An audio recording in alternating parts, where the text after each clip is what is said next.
Alright, YouTube chat is up as well.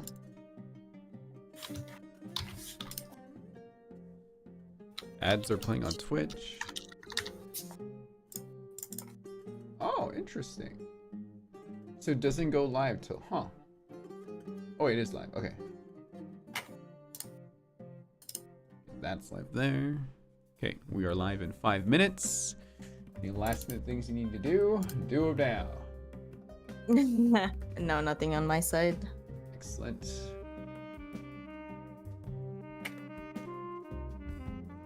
Is that a sleepy Kirby plushie behind you? Yeah, it is. Oh yeah, let's go. It is a sleepy Kirby. I love Kirby. I collect Kirby stuff. My attic is Do you? a Kirby nightmare up there. I It's love on Kirby. accidentally trans colors, but I have a pink couch and chair that are just like covered in Kirby plushies and stuff. I love Kirby. I love Kirby so much. He's the trans icon. Yeah, he is. Let me absorb your Kirby is so gender. transcoded. Yeah, let me absorb your gender. Oh, yeah. I just got the joke. Yeah. Wait, they can hear us. They heard it. They said trans icon. Fuck it, I'm gonna mute us all. Damn it. Okay, well, whatever. People can hear y'all now. Did I unmute the wrong thing? I did.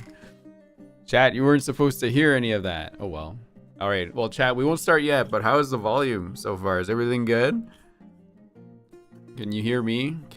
Can my panelists say a few words just for a mic check for the chat? Hello. Poyo. Hello. Poyo. Poyo.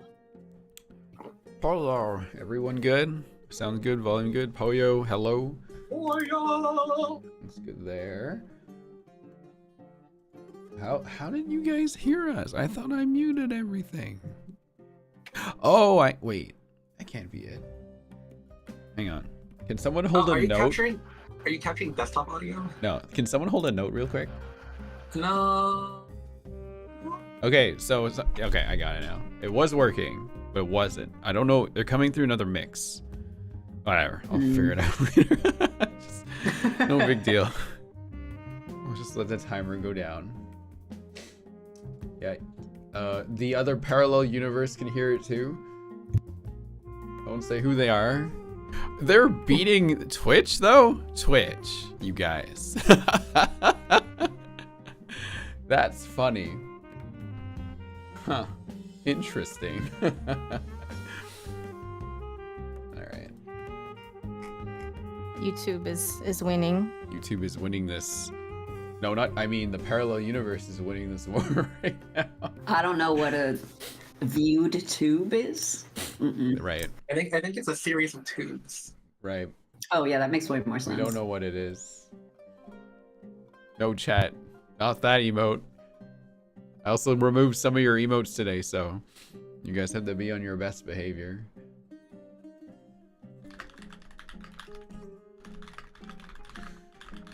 Panel. I mean, I'm joking, Mutaki. You can do whatever you want. It's fine.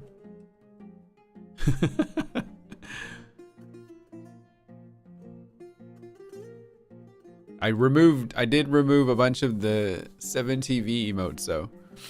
Some of the more offensive ones. By that, I mean all the weird Genshin ones that you guys wanted. I kept a few, though. A few of them are still there. Wow, a whole minute left until we start. Oh. You ready? Oh. Stress. Okay. Wait, I gotta. You'll be fine. All good. Let's see here. Oh.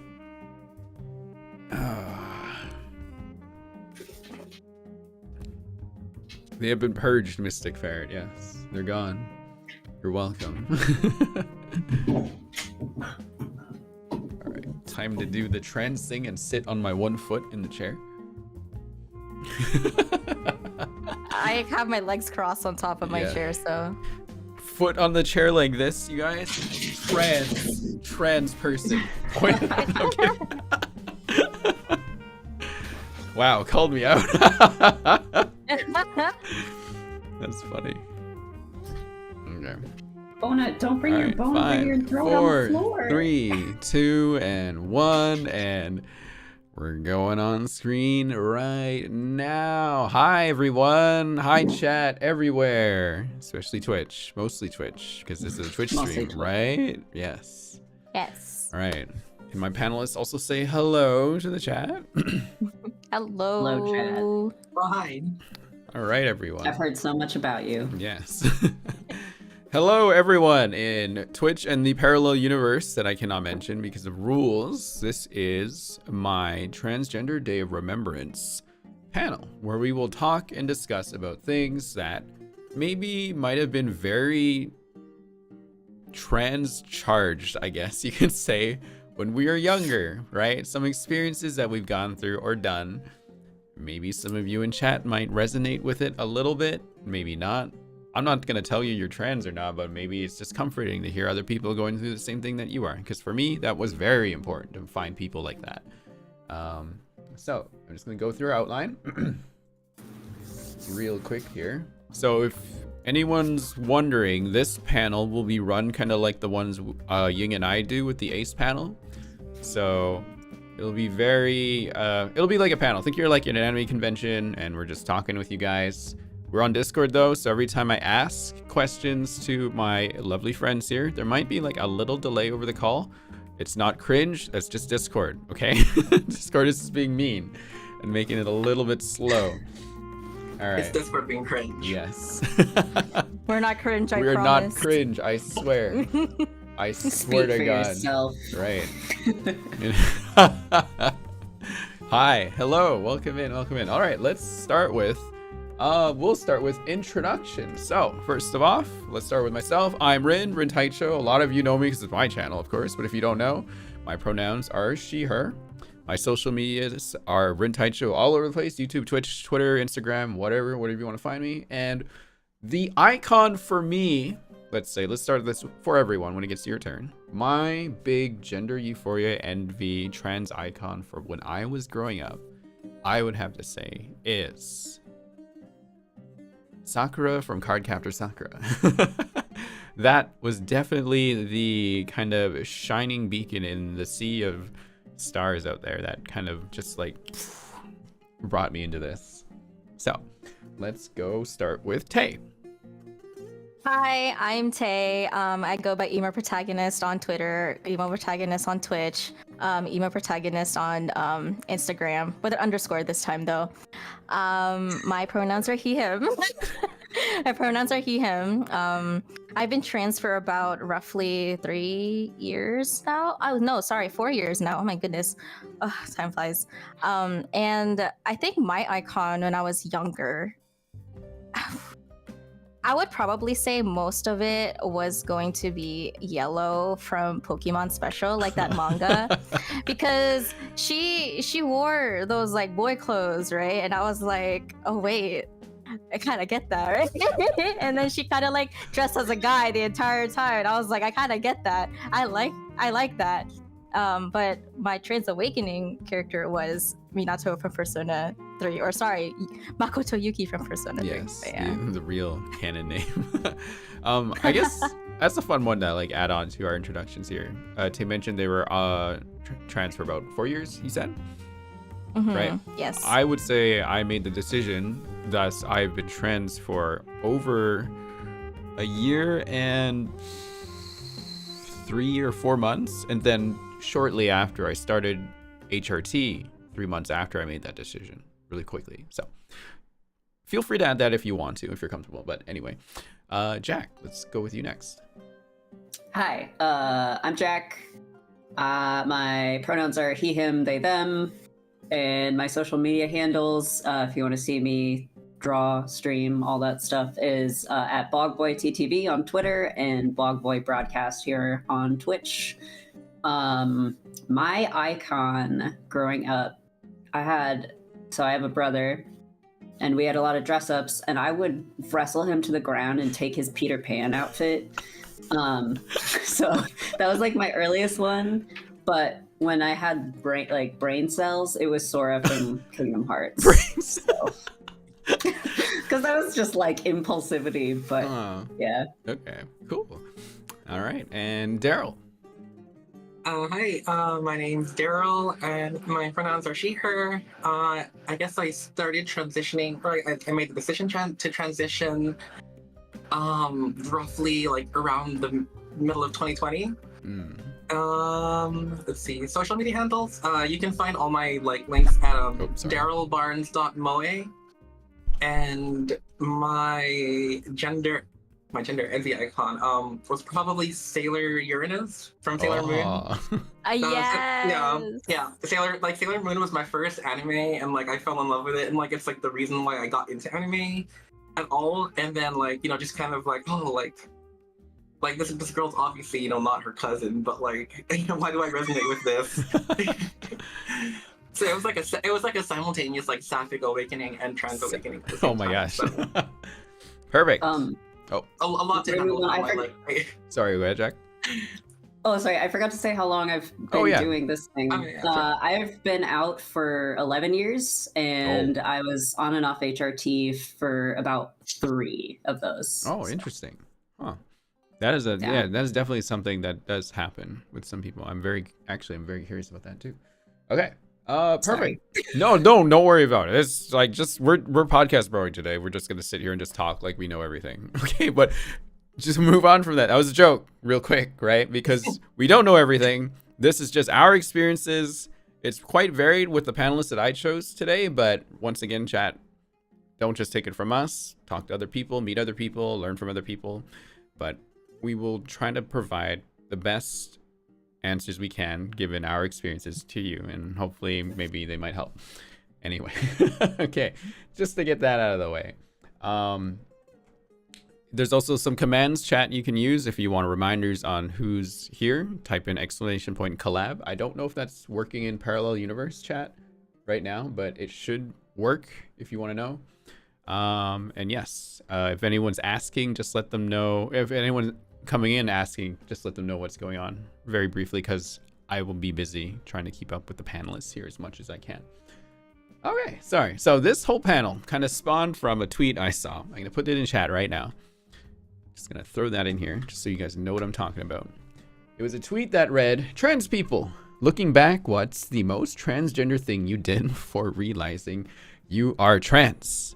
And that really took me back really fast, because so the person I saw it from was a friend who shared her story about how she went to bed only wearing the only dress she could like own and hide from her parents, and she was praying like every day that she could wake up as a girl or God to fix her or something like that. She often woke up depressed, crying, feeling empty, but thankfully since then she's been living her true self, I believe, for like the last 3 years, and things are much better for her. So with that, so Daryl, like, what were things that maybe you did, or the feelings you had at the time that made you do things back in the day? Like, could you share some experience that you've gone through as a kid that maybe you would think like I was pretty trans? Well, like how far back are we looking? Like, as far back as you can remember, because for me personally, I can go all the way back to when I was like 3 years old. Yeah. So. Okay. Yeah, it must have been when I was like around like 7 or 8 or something. And like I guess like it's probably a little embarrassing to admit, but like stealing my cousin's clothes, and like like 'cause sometimes my cousin would visit, and then like like they'd she'd bring enough clothes for like a whole week, because right, like she would just crash with my family, and then like yeah, sorry guys if you're out there, yeah. Wait, so you did this in secret though, right? In secret, yeah. Yes, I did this too. Yes. Yeah, so that was probably one of the first like active experiences of being like, oh, like what if I was a girl, Mm-hmm. And I guess like around that age I generally I found it a lot easier to like kind of hang out and play with like the girls at school more than the boys, in ways that I couldn't really understand like why or how. And like, you know, obviously that made me like the subject of some like occasional bullying or things like that. But like yeah, it's like something that like, I guess in hindsight, like seeing that I ended up being a trans woman, like I would say were like early hints that, oh yeah, you know, yeah, she's probably a girl. Oh, so was there any other things other than like stealing clothes from your friends, or was there anything else that made you think like, oh, this was very trans charged of me to do, trying to go through life? Oh man, you can't think I of guess it. I would probably like, I'd probably fast forward a few years, because a lot of it like I ended up repressing until like I was probably around high school to college ish, because that was kind of the time when I really like went hardcore into anime and things like that, and then like cosplay kind of I'm sure you can relate to this a lot, but like cosplay ended up becoming a big like gender outlet for me. Yes. And actually, like, you know, I don't mean to put you like on blast, but put me on blast. Do it. Sort of like, you know, when I first started getting to cosplay, you know, like I was trying to cosplay like, you know, these like hot anime boys and stuff, and you know, like it was cool, it was fun, and you know, I think I would still be open to cosplaying, you know, hot anime boys if, you know, like there was one that I really liked the design of or something. But I really wanted to cosplay like Love Live, for example, and so like I was scouring the internet for like, oh, how can like you know, at the time, like how can a boy cosplay a Love Live character and look okay? And then I found your content, and then like I became a huge fan back then. I'm honored. Yeah, so like and then it's just funny how like our paths kind of both ended up on this route, and now we're here talking about you know, our transgender experiences and adventures. Right. Also, chat, just real quick, you guys can share your stories too, please. Like share like things that you've done as a kid too. We will read the chat and we'll bring them up in as much as we can, like right there. Nobody move, pal says the cosplay to trans pipeline is so real. Yes. It quite is. But yeah, you mentioned in the middle of that, like you tried to repress it a lot. So you did try to like quit per se, like you tried to stop. Right. Yeah. I definitely had that kind of experience going through it too. There was a point where I was caught by my parents actually doing one of these things, right? And they tried to like talk to me about like, this is what boys were, this is what girls were. Did I listen? No. So good. Yeah, Daryl, did something like that happen to you also growing up? Kind of. Like, okay. Yeah, I think it was either an aunt or possibly my grandma. I can't remember who, but I got caught. And I think like my parents like never you know, or any other family members never like confronted me about it. So I think probably what happened was like that older female relative saw me and caught me, and then probably like pretended not to say anything, because that was probably the easiest way to process that kind of thing. Definitely. You know, like in during those times when, you know, these topics weren't like out in the mainstream and they weren't like as openly discussed. Right. So I think like there was probably a good amount of repressing on my family's end too. No, I totally, like, I feel this with you. Like, I definitely share a lot of these experiences, and I'm very glad that I can. But and it's funny because like I'll you know, I'm happy to go into this more like, you know, later on if the topic like is relevant to it. But you know, like when I came out to my parents last year, like my mom actually said like, oh, like I kind of had a feeling, even though I'd never like directly said anything to her or like whatever, and she was just like, you know, like there were signs, and I guess she noticed them and I didn't notice her noticing them. Yeah, well, I like to I'll get into it when I get into mine too, but again, I relate to that as well. Yeah. Let's move to Jack. How about, can you share us some of your like earliest experience that you would call like was like a very trans thing? Sure. Well, I mentioned my Peter Pan situation. Yes. That was actually a theme that like continuously like happened to me. I was in a lot of theater stuff growing up, and I played Peter Pan twice. I played Pinocchio once, and so it was like weirdly normalized for me to be like, oh, I can be a boy, whatever. Obviously, that was like just in my adolescence, and those Right. are roles that adult women play all the time. So none of the adults in my life were like, this is weird.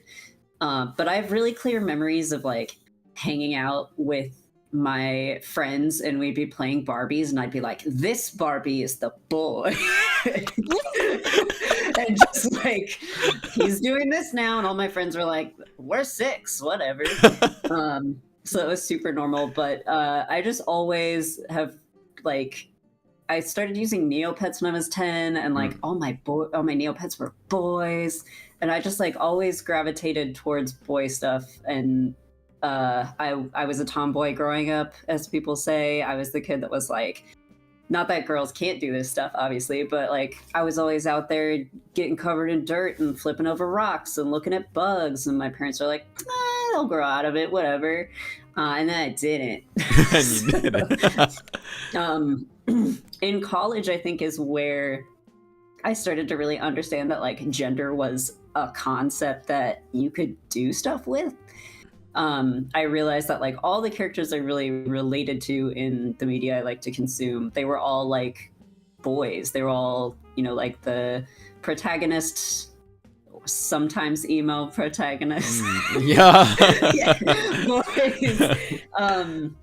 And so I started to lean really hard into performative heteronormativity. So I went like basically started doing drag. So I do like full face of makeup, full hair, everything, to be like, I am a powerful woman. And then one day I was like, I don't think I am, though. I think it might be something else. Yeah.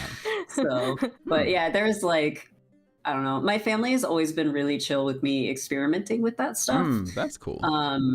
Which I'm super lucky. But there have definitely been times where my mom specifically would be like, oh, you can't wear this, like this is a dance, you have to wear this kind of dress, and we're going to go buy it for you. Or I was asked to be in my brother's wedding, and I had just come out, and everyone didn't really realize how serious I was about it. So they were like, can you at least try on some bridesmaids dresses? And then I was so like disturbed. I guess disturbed isn't the right word, but it just felt so wrong that I ended up getting physically sick from it. So my family was like, okay, we'll let him do his thing, I guess. Right. Oh. But yeah, that's very interesting. That, because between Daryl and my experience, and how you mentioned that growing up, girls just doing guy things, like as a kid, wasn't seen as weird because it was just like whatever, right? Yeah. But the moment like people like Daryl and I would do it, it would look kind of weird to people. Whoa. It's like very different all of a sudden. So that's a very interesting point you brought up.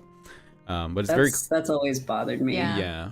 I very much like that your parents were much more chill about it, though. It sounded like, yeah. Well, I was doing cosplay too. Right. So it's like, they're like, all right, he's dressing up as silly little guys. We'll just let him do that, and he'll grow out of it. Right. So there's a lot of, she'll grow out of it. Mm-hmm.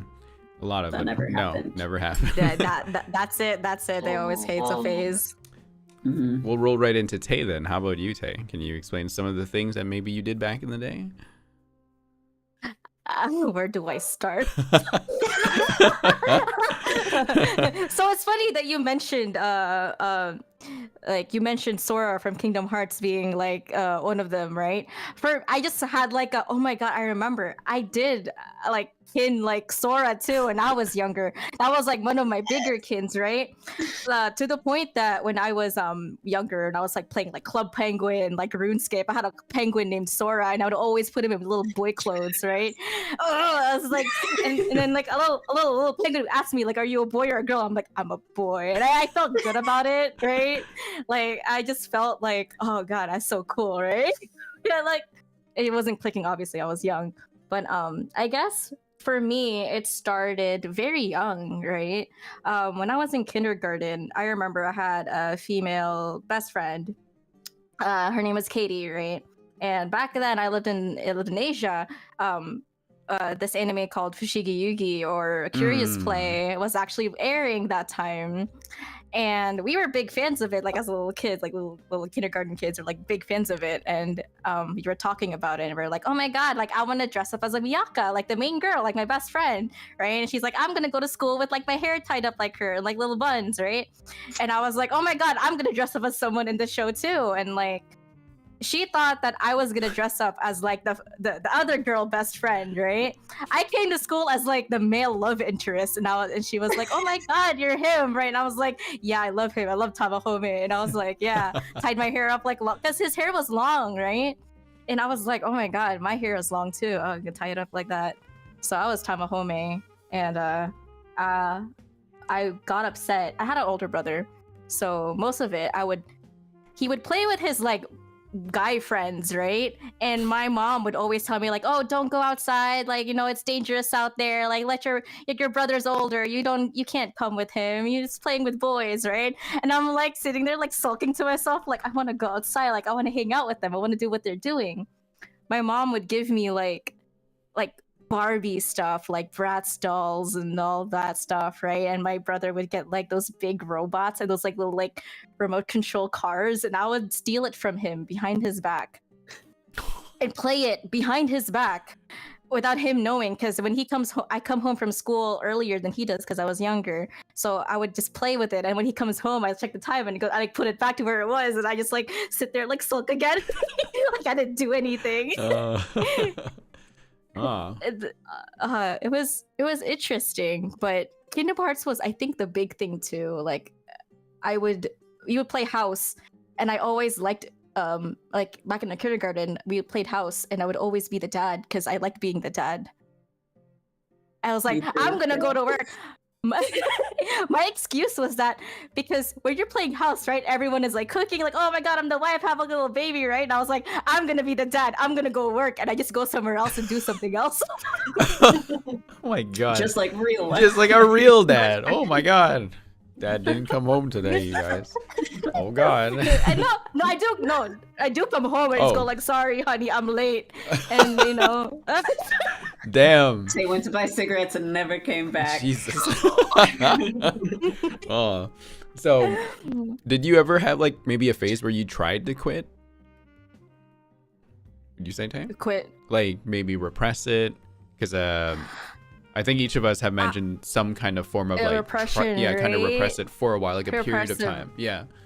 I think so. I started kind of getting really into it when I was in middle school, right? I would wear like black, I would wear like pants all the time. I refused skirts. Like I absolutely hated skirts at the time. And cause I didn't really like being seen as like a little like princess, or like, oh, I like Barbies. I like High School Musical, right?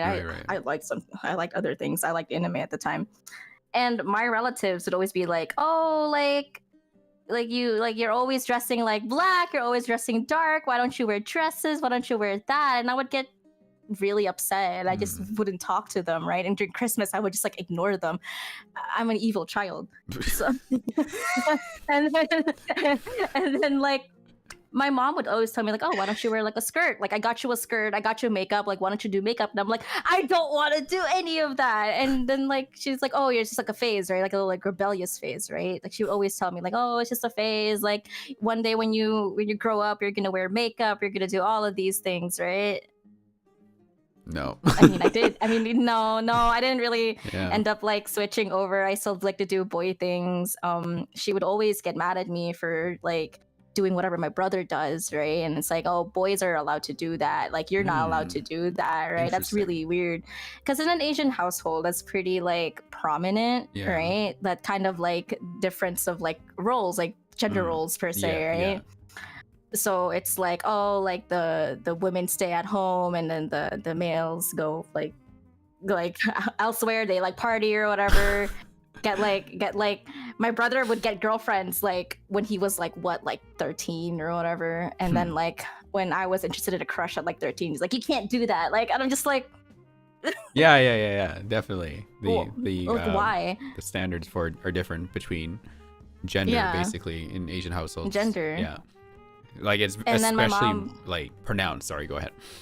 Yeah. No, I was gonna say like my mom would always tell me like, oh, don't go outside. You're like our only daughter. You're like, don't you know that you're a girl? Like, you know, stuff like that. Like you can't wear those. Like you're a girl or you're gonna get kidnapped or whatever. And I'm sitting here like my brother's like doing whatever, like outside, like doing whatever he wants. And I would just always look at him and like I always thought it was just like, oh, I felt like it was like unfair or whatever that he can do whatever he wants. But then I slowly realized it was just like it was less that I wanted to be like my brother, but I wanted to be like him kind of thing, right? It's like I wanted to be able to like play Counter-Strike because he would always go to his friends and play Counter-Strike, the first Counter-Strike. And then, the first one.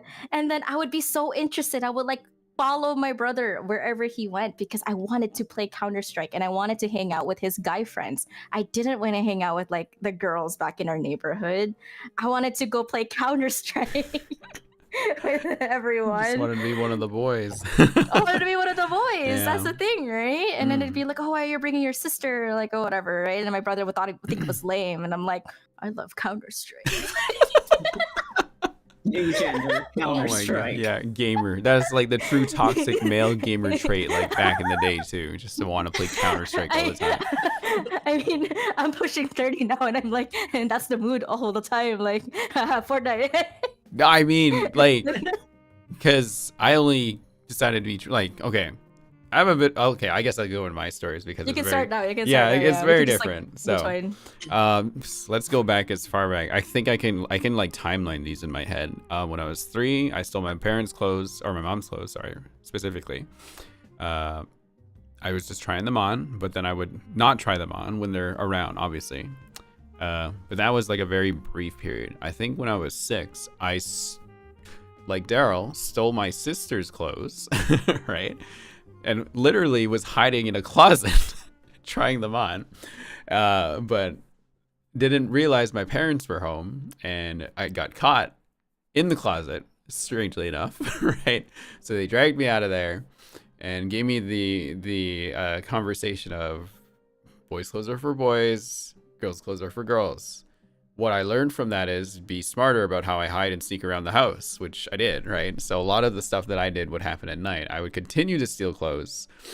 And because I went to a private school at the time, lots of repression there, what you can do, right? So my sister, if she's watching this, I'm sorry, but I've stolen your uniform plenty of times to wear, right? Without you knowing about it.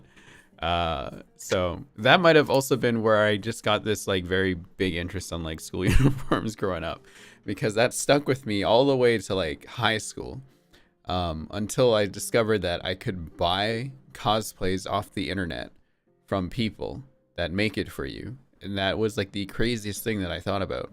So one of my first cosplays was Rintaichou from Fate Stay Night, which is how I have my name now, right? It's the entire reason why my name is Rin. But yeah, like my friend that I mentioned earlier when we started this, how they go sleep in like clothes that don't belong to them. I did that too. I hid clothes all the time. Whenever basically I had a moment to myself, I would be dressing up as a girl, some way, somehow, in some form. My parents eventually let me look after myself at home by myself, or because they would go to like family gatherings or something, but I wasn't interested. So they're like, all right, just stay home, watch the dog, watch the house. We'll come back at like nighttime. That was my time to explore and like really just kind of embrace it at the time. But I didn't really, at the time, transgender wasn't really like a thought or an idea for like a 10-year-old like myself, right? It's just like, I like to wear girl clothes. I don't know why, but I just feel happier when I'm like that. And then, yeah, just like fast forward through the years, more trans things that I would say is, I guess when I first started using the internet, I used a program called IRC. It's kind of like Discord. That's where all the old people like myself would get anime back in the day. And my first username on there was Sakura Avalon, after Cardcaptor Sakura. And I pretended to be a girl at 13 years old talking to people on the internet. I was one of those damn minors on the internet talking to adults and strangers and things. No, I did the same thing too. Yeah. I did the same thing too. Yeah, so that was pretended to be a guy. Yeah. Talking to adults as a minor.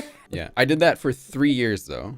I kept that secret for 3 years, and eventually would tell people that, yeah, that's what I did. And then some of them were accepting, some of them weren't, right? I met some of the people online eventually. And then, yeah, just, I guess throughout the years, I would just prefer to appear more feminine than usual, than like masculine, what I was doing. I like, when I started streaming and making YouTube videos, it was almost exclusively only in the Rin persona. It got to the point where I started an OnlyFans because I was that confident with about how I looked and was able to sort of make a living off of it. Just being able to embody that kind of like that whole look and everything like that, to the point where I even got like a top 5% rating on OnlyFans, which is insane. And yeah, there's even been some more, I won't mention too many details, but more 18 plus experiences where I've taken that. I got to experience, let's just say, friendly wrestling with another friend. While I got to be myself. I'm just gonna put it that way, right?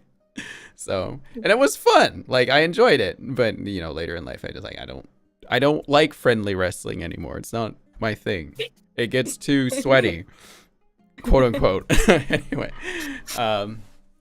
yes. So, but did I ever try to quit doing any of that stuff? I did. There were definitely periods of times where I just felt like I need to stop doing this because I'm just gonna grow out of it and grow bald and look weird and can't do this anymore.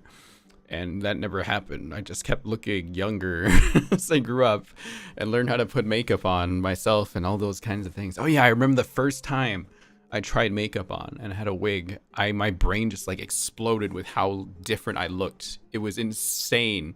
Like one of those euphoric experiences that you get when you look at yourself as the opposite of what you have been growing up, right? It's just this crazy just energy just like flows right into you and you just can't stop thinking about it. So you would just keep going with it. But I definitely did try to stop. My parents would find my stash of stolen things in the house. One time my mom did find it because moms just clean your room because they don't ask you, right? They just clean out your shit. And I found it all in the trash one day, but they never talked to me about it. They threw it all in the garbage, but they never said anything. Did I retrieve them? I sure did. Right? I definitely got them out of the trash and just, you know, taught myself to hide things better. And yeah, Bro, my parents. That just made me remember this like, extreme sorry for interrupting. No, perfect. This is what I'm trying to do. Unlock core memories within you. Do you have a story? Yeah, when I was in 5th grade, I wanted to be Harry Potter really bad. Now we don't talk not so much these days. Right, back in the day. Yeah. And so I cut all my hair off and everything, and kids are mean, so they started asking me, "Are you a boy or a girl?" And I was like, "I don't know, but I'm supposed to be a girl." So for the next that was in 5th grade, I grew my hair out until I left for college. So probably like 13 years. Yeah. Or a little less. And the day I left for college, I cut all my hair off again, and I was like, oh my god. Yeah. I'm allowed. Yeah, you're allowed. I had a boyfriend who told me I should never cut my hair off because I would look like a slur for certain people. Yeah. And so I was terrified, and then I broke up with him and moved out and finally did it. And I don't think I had ever been that confident in myself before. Just that wash of just like, whoa, what the like it can be like this moments. Yeah. Actually, Daryl, did you have ever anything like that come up? Yeah, actually, I was gonna say that both you and Jack kind of like unlocked a memory.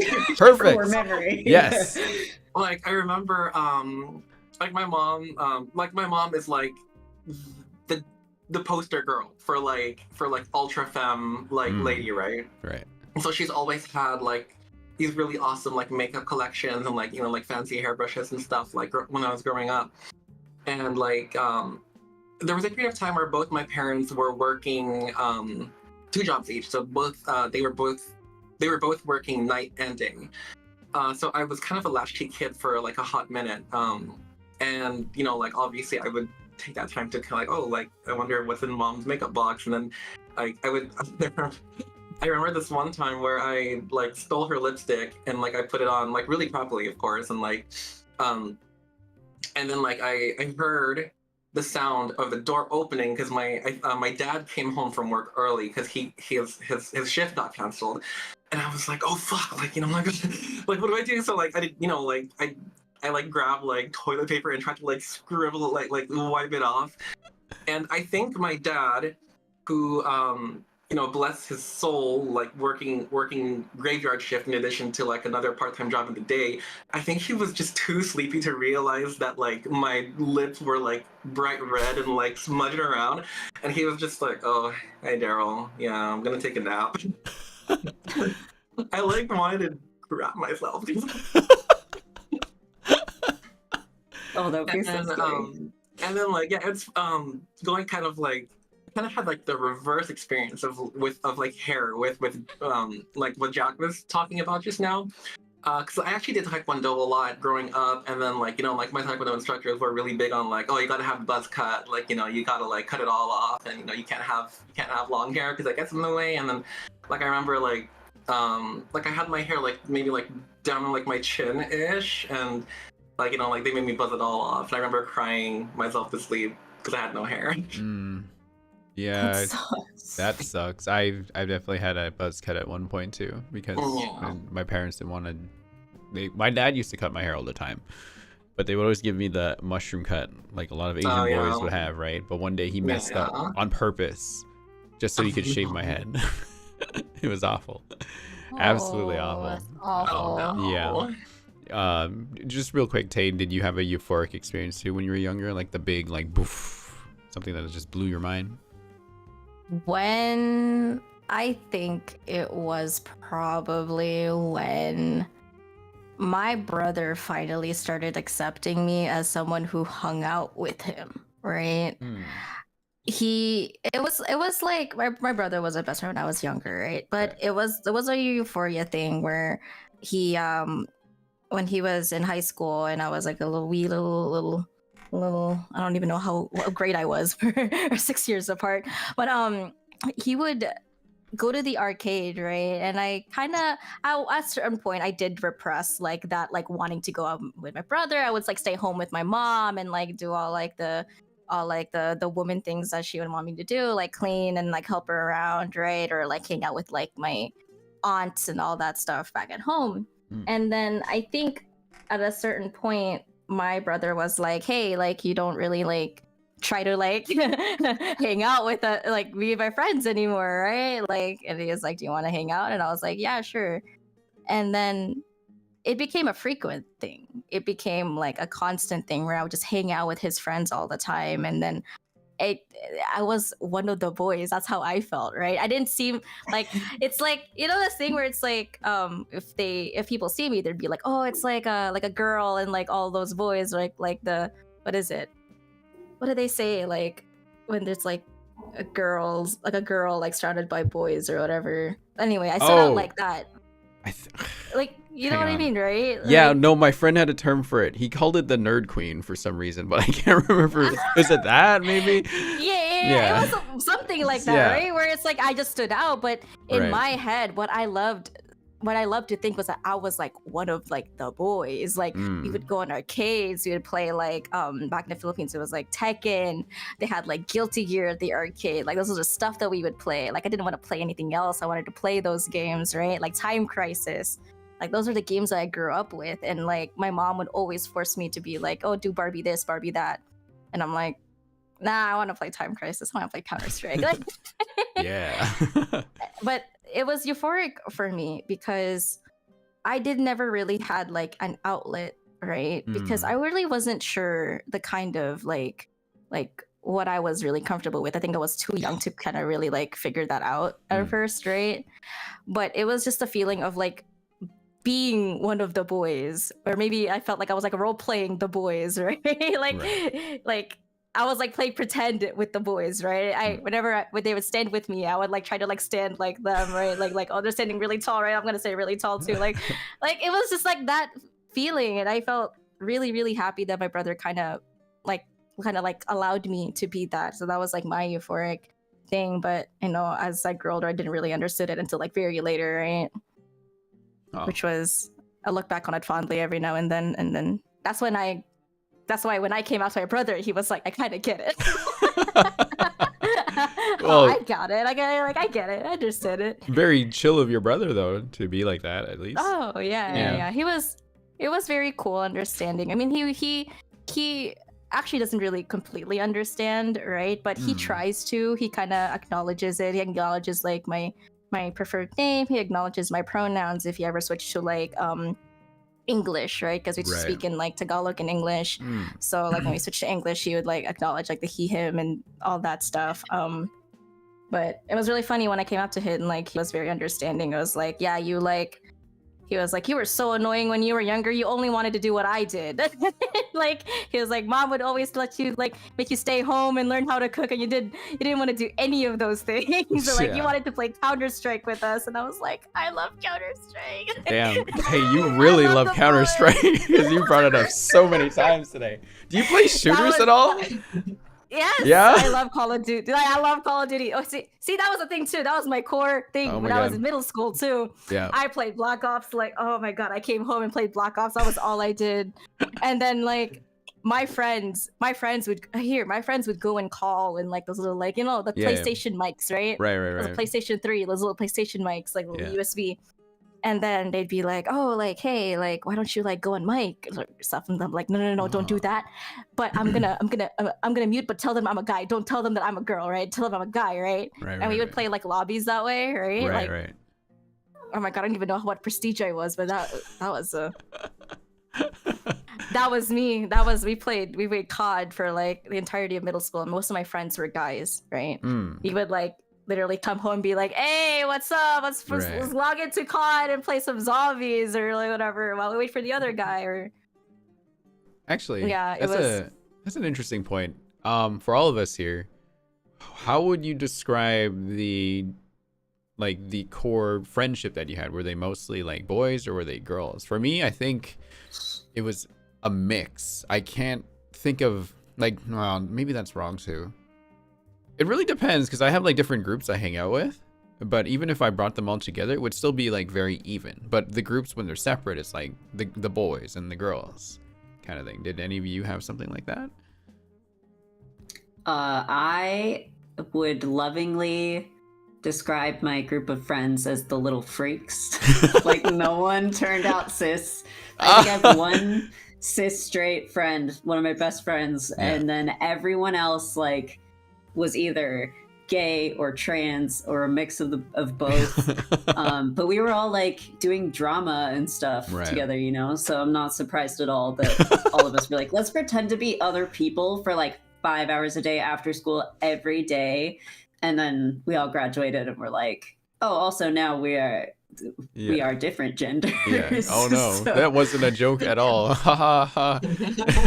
Oops, whoops. Yeah. Whoops. And then my one friend that's cis and straight, she is like, she's been so chill about everything and is extremely supportive. That's so awesome. We're like, wow. Yeah. Love to Thank you, our token ally. We love you. We love our straights. Yeah, we love the straight allies and cis allies in chat especially. Daryl, did you have like a similar experience with friends growing up? Yeah, so like I mentioned earlier that like when I was like, you know, a lot younger, I did gravitate towards like hanging out with girls a lot more. And it was kind of weird because like, you know, like especially back then, older, I'm also Filipino or like part Filipino, so you know, they had this like my grandpa would be like, oh Daryl's such a little lady killer, like he's always hanging out with the girls and stuff. Yeah, like, no, I got the same thing. Oh my god. Yeah, right. And so like I think probably for the same kind of like compensatory heteronormativity, I ended up like, okay, like I gotta hang out with more guys, right? Like that's what I gotta do. I'm the boy, right?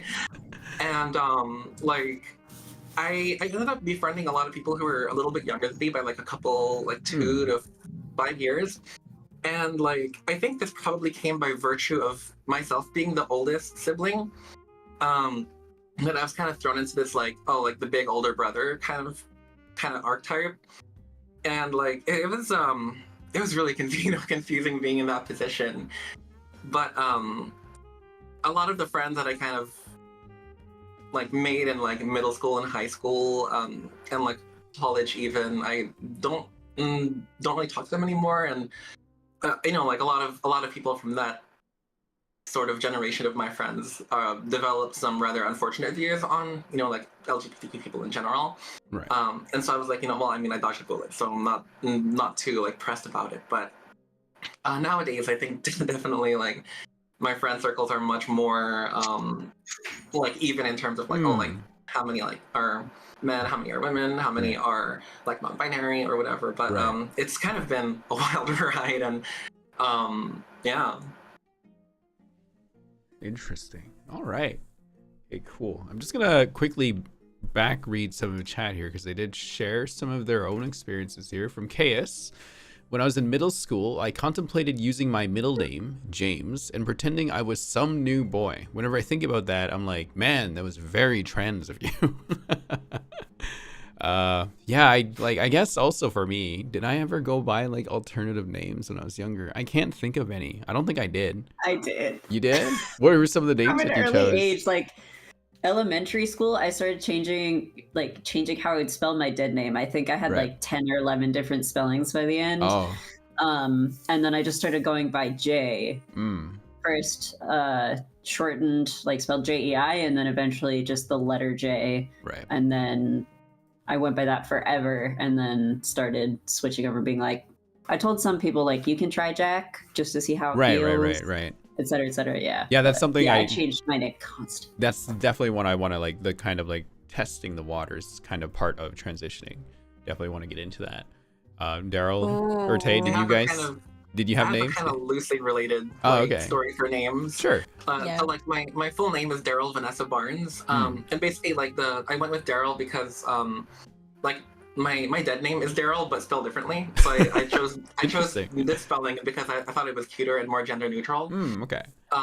But Vanessa I chose as my middle name because actually so my mom's name starts with D and my dad's name starts with V. Right. And basically their whole thing was that like if they had a daughter then she would have my dad's like initials, and if they had a son then, you know, like he would have my mom's initials. Right. And so like I didn't really want to let go of the name Daryl because it still felt like me even after I transitioned. But I definitely didn't feel like a Ben at all. So so that middle name had to go. But yeah, just interesting. Huh. Yeah. How about for you, Tay? Any names that you chose? Yeah, so I have to go back into some history when I was younger, right? Okay. So I chose we're getting the lore.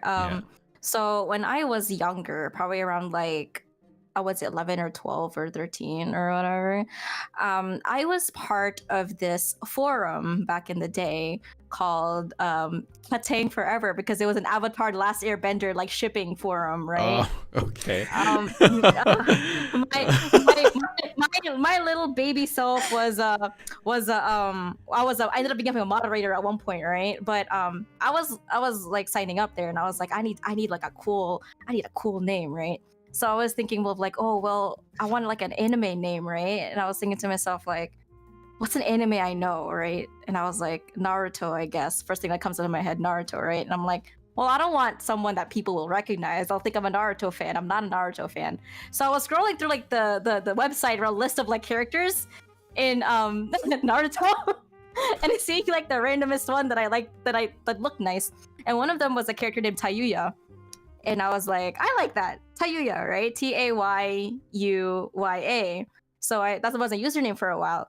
But then when I was in the forum, people would shorten it to Tay, like Ty or Tay, right?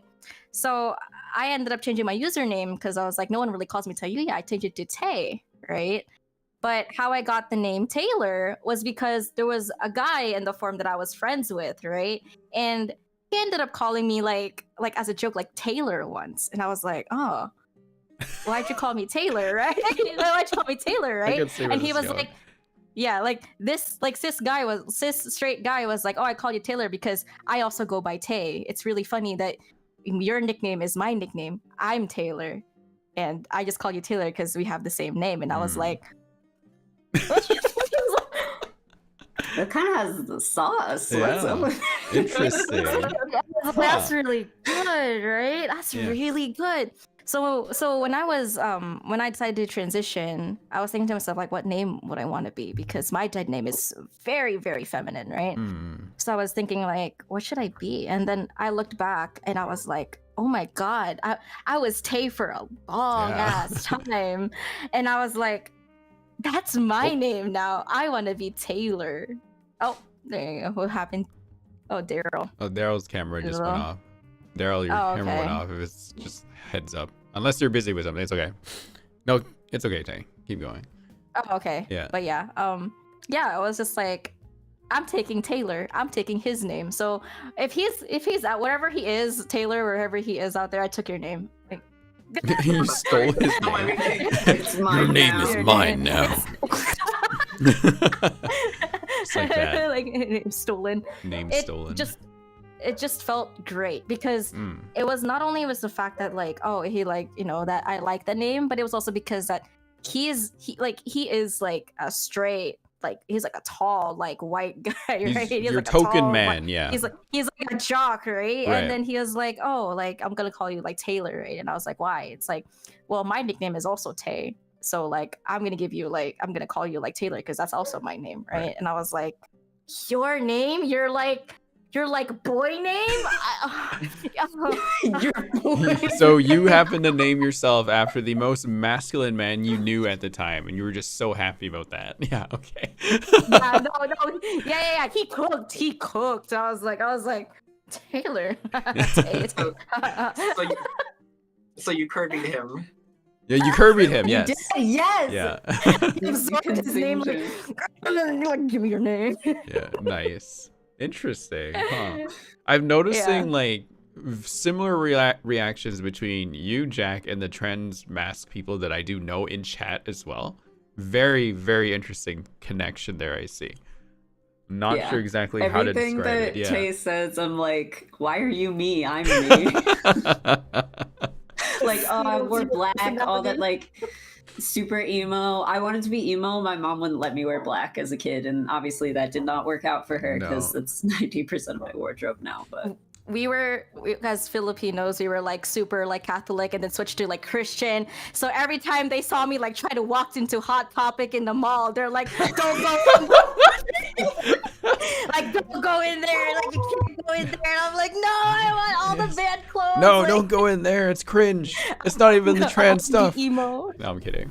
my mom was like, oh, that's so depressing. You can't wear black. That's too sad. And then I was like, what's up? I have like a million real depression issues. I don't think it was the Skull Kitty shirt I bought. Hot Topic. God. Sorry, throwing my phone on the floor. That's okay. That was great. That's a nice little tangent we went off of. Just scrolling through. Let's see what else we have. From Kyoru. When I was a girl, in quotes you put, I cosplayed a boy character and felt my first gender euphoria. Then when I was trying very hard to be masculine later on, I cosplayed a girl character and got the reverse gender euphoria, dysphoria. Now I'm very proudly non-binary and just expressing myself how I want. Yeah, that's all just part of the experience. Like I've definitely gone through like the motions of like dressing like this, dressing like that, kind of seeing which I vibed with more. I'm sure everyone here also kind of went through that as well. I went through something that you did similarly, Rin, where I was like, hey guys, I go by like she, her, but I prefer they, them. I'm kind of non-binary. Like in fear of like people would like see me as weird if suddenly I was just like, oh, you're he, him, right? That's actually will be the next question for sure. Oh, good. As we get into it. But I'm just making sure we catch everyone's story here. Cotton Pop. I'm grateful for having a male twin. I'm female. No one questioned if I played with more masculine toys and vice versa. It's nice not to be judged and enjoying something you like. That's like having a twin that's the opposite sex, I guess you could say here. Is a freaking cheat. I'm gonna say right now. That's not fair, but that's funny though. It is so funny. What else we got here? no, I think we can move to the next one. I see Jack's joke about Lady Killer, more like Lady Beer. Ha. That's very good. High school theater kids unite. It's been almost 30 years, but that's where the Neurospicy kids went even then. Interesting. Then I think It's I true. reached the end. Can confirm. All right, perfect. Okay, wow, I didn't expect one question to go off on so many tangents so quickly, but that's good. But That's good. as Tay was saying, so pronouns. Pronouns. Pronouns. When I started using different pronouns, I let myself ease into it by using they and not really asking my friends and family to use it. But it's more to let people be aware of it. But eventually it went from he, they to he, she, they to she, her only now. Often, or at least from my experience, people who are testing the waters like to include them until they are more ready to make that switch over. For me specifically, I felt a glow that I can only describe as euphoria when people use she and her for me. So starting with Jack, how about you? Did you have like a plan about how your pronouns would roll out, or what did you do? Yeah, I kind of talked about it a little before. I started with like a little bit of they, them to see, and I asked certain people to call me by Jack Right. and others to just keep calling me Jay. And I think it was actually on my Twitter, I finally was like, please use he, him pronouns for me. Like, I'm just trying it out, whatever. But I had the same thing where it was like, people didn't ask questions, like friends just started using them, and I was like, this is allowed? You Yeah, can this just is. do this? I'm allowed to feel this way. Like what? Yeah, and it was just that was definitely one of the like clearest moments of gender euphoria I think that I remember, especially because I was so scared when I sent that tweet because it was just like only people I knew from school at the time. Right. And we were like, I think it was in like junior or senior year, which stressful years of art school. Yeah. And everyone was like establishing their brand, and I was like, I guess I'm gonna do a full 180 for my brand, and hope that no one comes out of nowhere and like throws me in the garbage. But I was lucky to have a really cool community of a lot of fellow trans people, and then just people who were like, yeah, whatever, it's not my business. You want to be called he, him? Okay. Yeah, that's just really it. Like, but even like a little thing like that means like a world to us. Yeah. Like easily, for sure. I feel like, especially in the beginning of people like identifying as trans or a new gender, that is like the golden ticket to making us be like, yes, friends. Yes, exactly. Yeah. But now that I've been out forever, it's like I get misgendered still, especially by family, because they don't, like the rest of my extended family especially doesn't live in like a space where there's a lot of trans people. And because I've been out for so long and I'm way more comfortable in who I am, like it's just kind of like someone poked me. It's not like I'm being stabbed like it used to feel like. It used to feel like such a personal attack, and now I'm like, okay, I'll be like, it's just a reminder for the 10th year in a row, but whatever, it's chill anyway. Yeah. No, I can on. definitely feel that too. Just kind of like you tell people all the time, but eventually it just becomes like, I'm reminding you again, but I'll look at you differently, but I'm not gonna be mad about it too much, kind of thing. Yeah. Tay, how about you? Did you have like a battle plan for how the pronouns would roll out? Yes. Yes. Yes, I was at first I was like, I did not like, I started to get really weirded out with like being called she, her, right? And I was like, I'm not really sure what it was, right? I wasn't really sure what it was. I didn't really consider myself like trans at the time. I was like, don't like it. So I thought to myself, like, maybe like they, them is a little bit better. And it was a little bit better, right? So I was like, I'm gonna go by they, them, right? I was like they, them, but if you really can't help it, you can use she, her, I guess. Okay, but trying to like they, them, like mainly, right? And then I got used to it a little bit, and then I thought to myself, maybe the reason why I didn't like she, her was because I wasn't like a woman, but at the same time, I was kind of too scared to admit that I was like trans, because I was thought to myself like, trans me, nah, of course not, right? And then like, like there's no way. So I was like, I feel non-binary, right? Because at least that's not a woman, right? Right. So I was like, I went for non-binary for a bit, right? But at the same time, even though I mention I'm non-binary, I don't really outwardly say it. I just kind of let people guess, right? Yeah. So long as people just didn't use she, her. And then I realized, I was like, what if I did he, him like once, right? And I was like, oh, that's awesome. Yeah. And then that's when I was like, oh, no she, her, no they, them, like he, him strictly. And then that's when I was like, now I'm probably trans. Isn't that right? Your cat just like looking at you right now. Like, yeah, I'm trans. Your cat's like, yo, what? No, actually, Merrick brought up an interesting in chat. I still consider myself she, they, but too few people use she. I'm tempted to go like she, her only now since y'all can't behave. Merrick, that really resonates with me right now because specifically the they part. The times that I've given people the option to use they almost exclusively use they, and that still felt very like they were trying to not recognize or acknowledge or accept the trans part, right? They wanted to go neutral, but they couldn't associate like myself with she. And that kind of got very annoying after a while, which is part of the reason why I also went she, her, because I always just felt better being heard that or being told that and hearing that. I don't know. Maybe Daryl, how about you? Did you have anything like that? Like literally the exact same situation. Right. So, like I did not have any plan. I had no idea what I was doing when I first like started, or when I first came out. Well, I guess to backtrack a little bit, I didn't. In 2020, I came out as non-binary, specifically gender fluid. Right. Just because, like, you know, after kind of like repressing it for so long and like you know, coming out fairly late in life too. I think I was like 33 or 32 when it all happened in 2020. You know, I was like, I just know that I'm not he, him, or that I'm not, at least not only he, him exclusively. Right. So I started going by any pronouns with no preferences. And you know, I've always been kind of like androgynous with my like clothing choices and like presentation even before I came out and transitioned, and people just kind of like, oh, you know, that's just kind of a Daryl that's his bit, or like his bit back then, right? Right.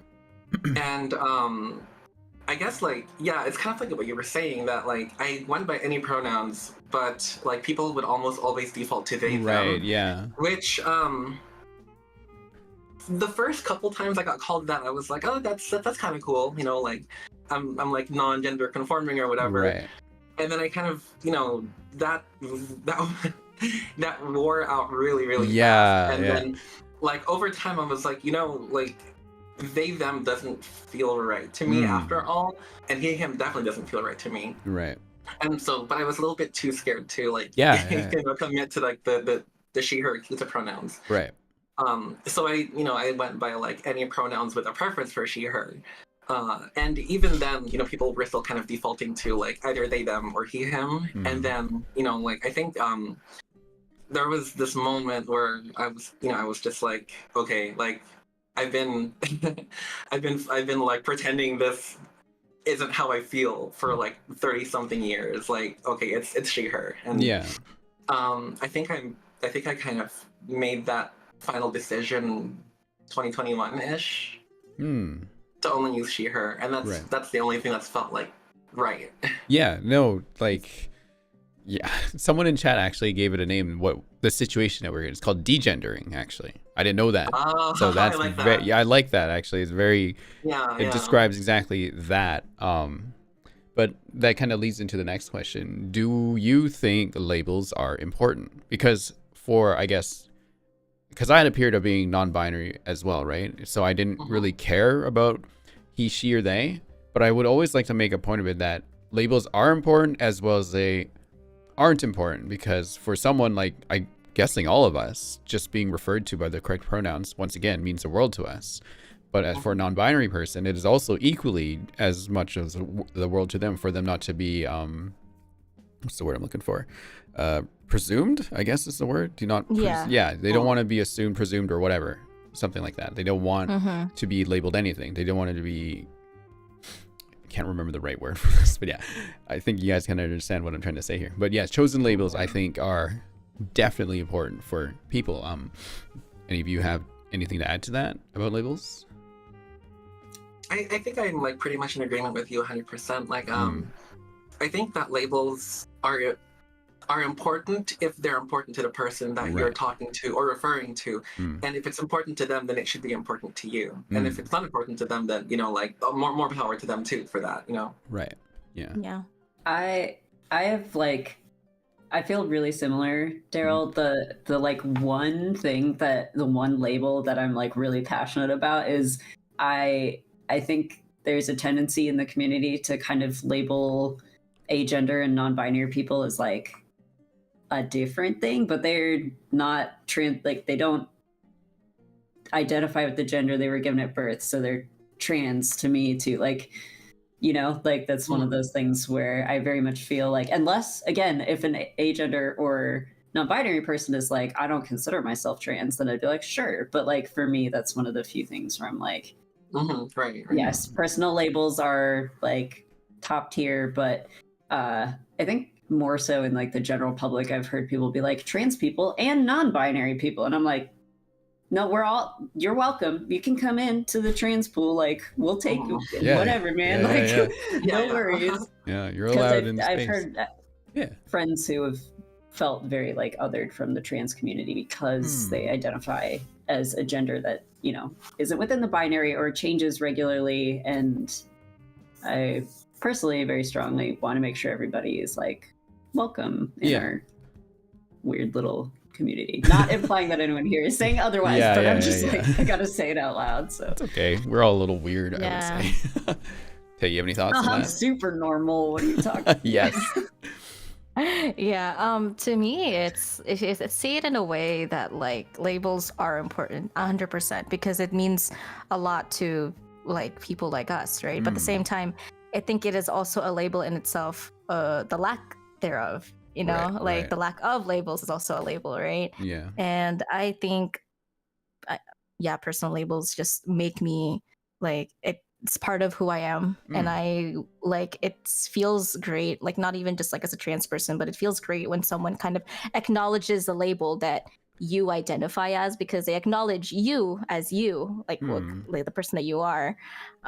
So when it comes to like he him, when I get called he him, I know it's very hard.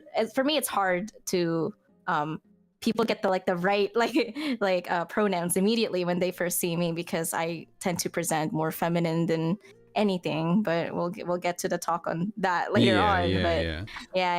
But to me, he him like means a lot to me. Like it makes me feel validated. I get euphoria every time I hear it.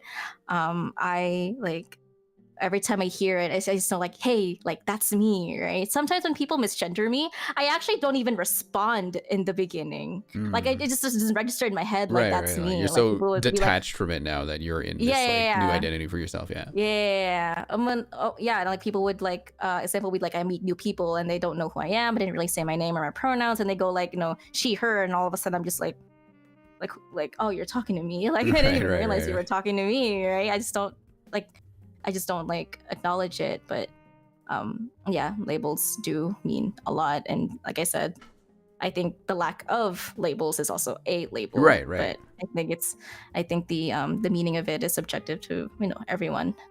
So I guess each their own. To slide right into the next topic, this one we'll just touch on a little bit, because I would like to have people that do use neopronouns actually on a panel sometime to talk about. Anyone have opinions on the usages of neopronouns? Actually, let's start with Jack. Sure.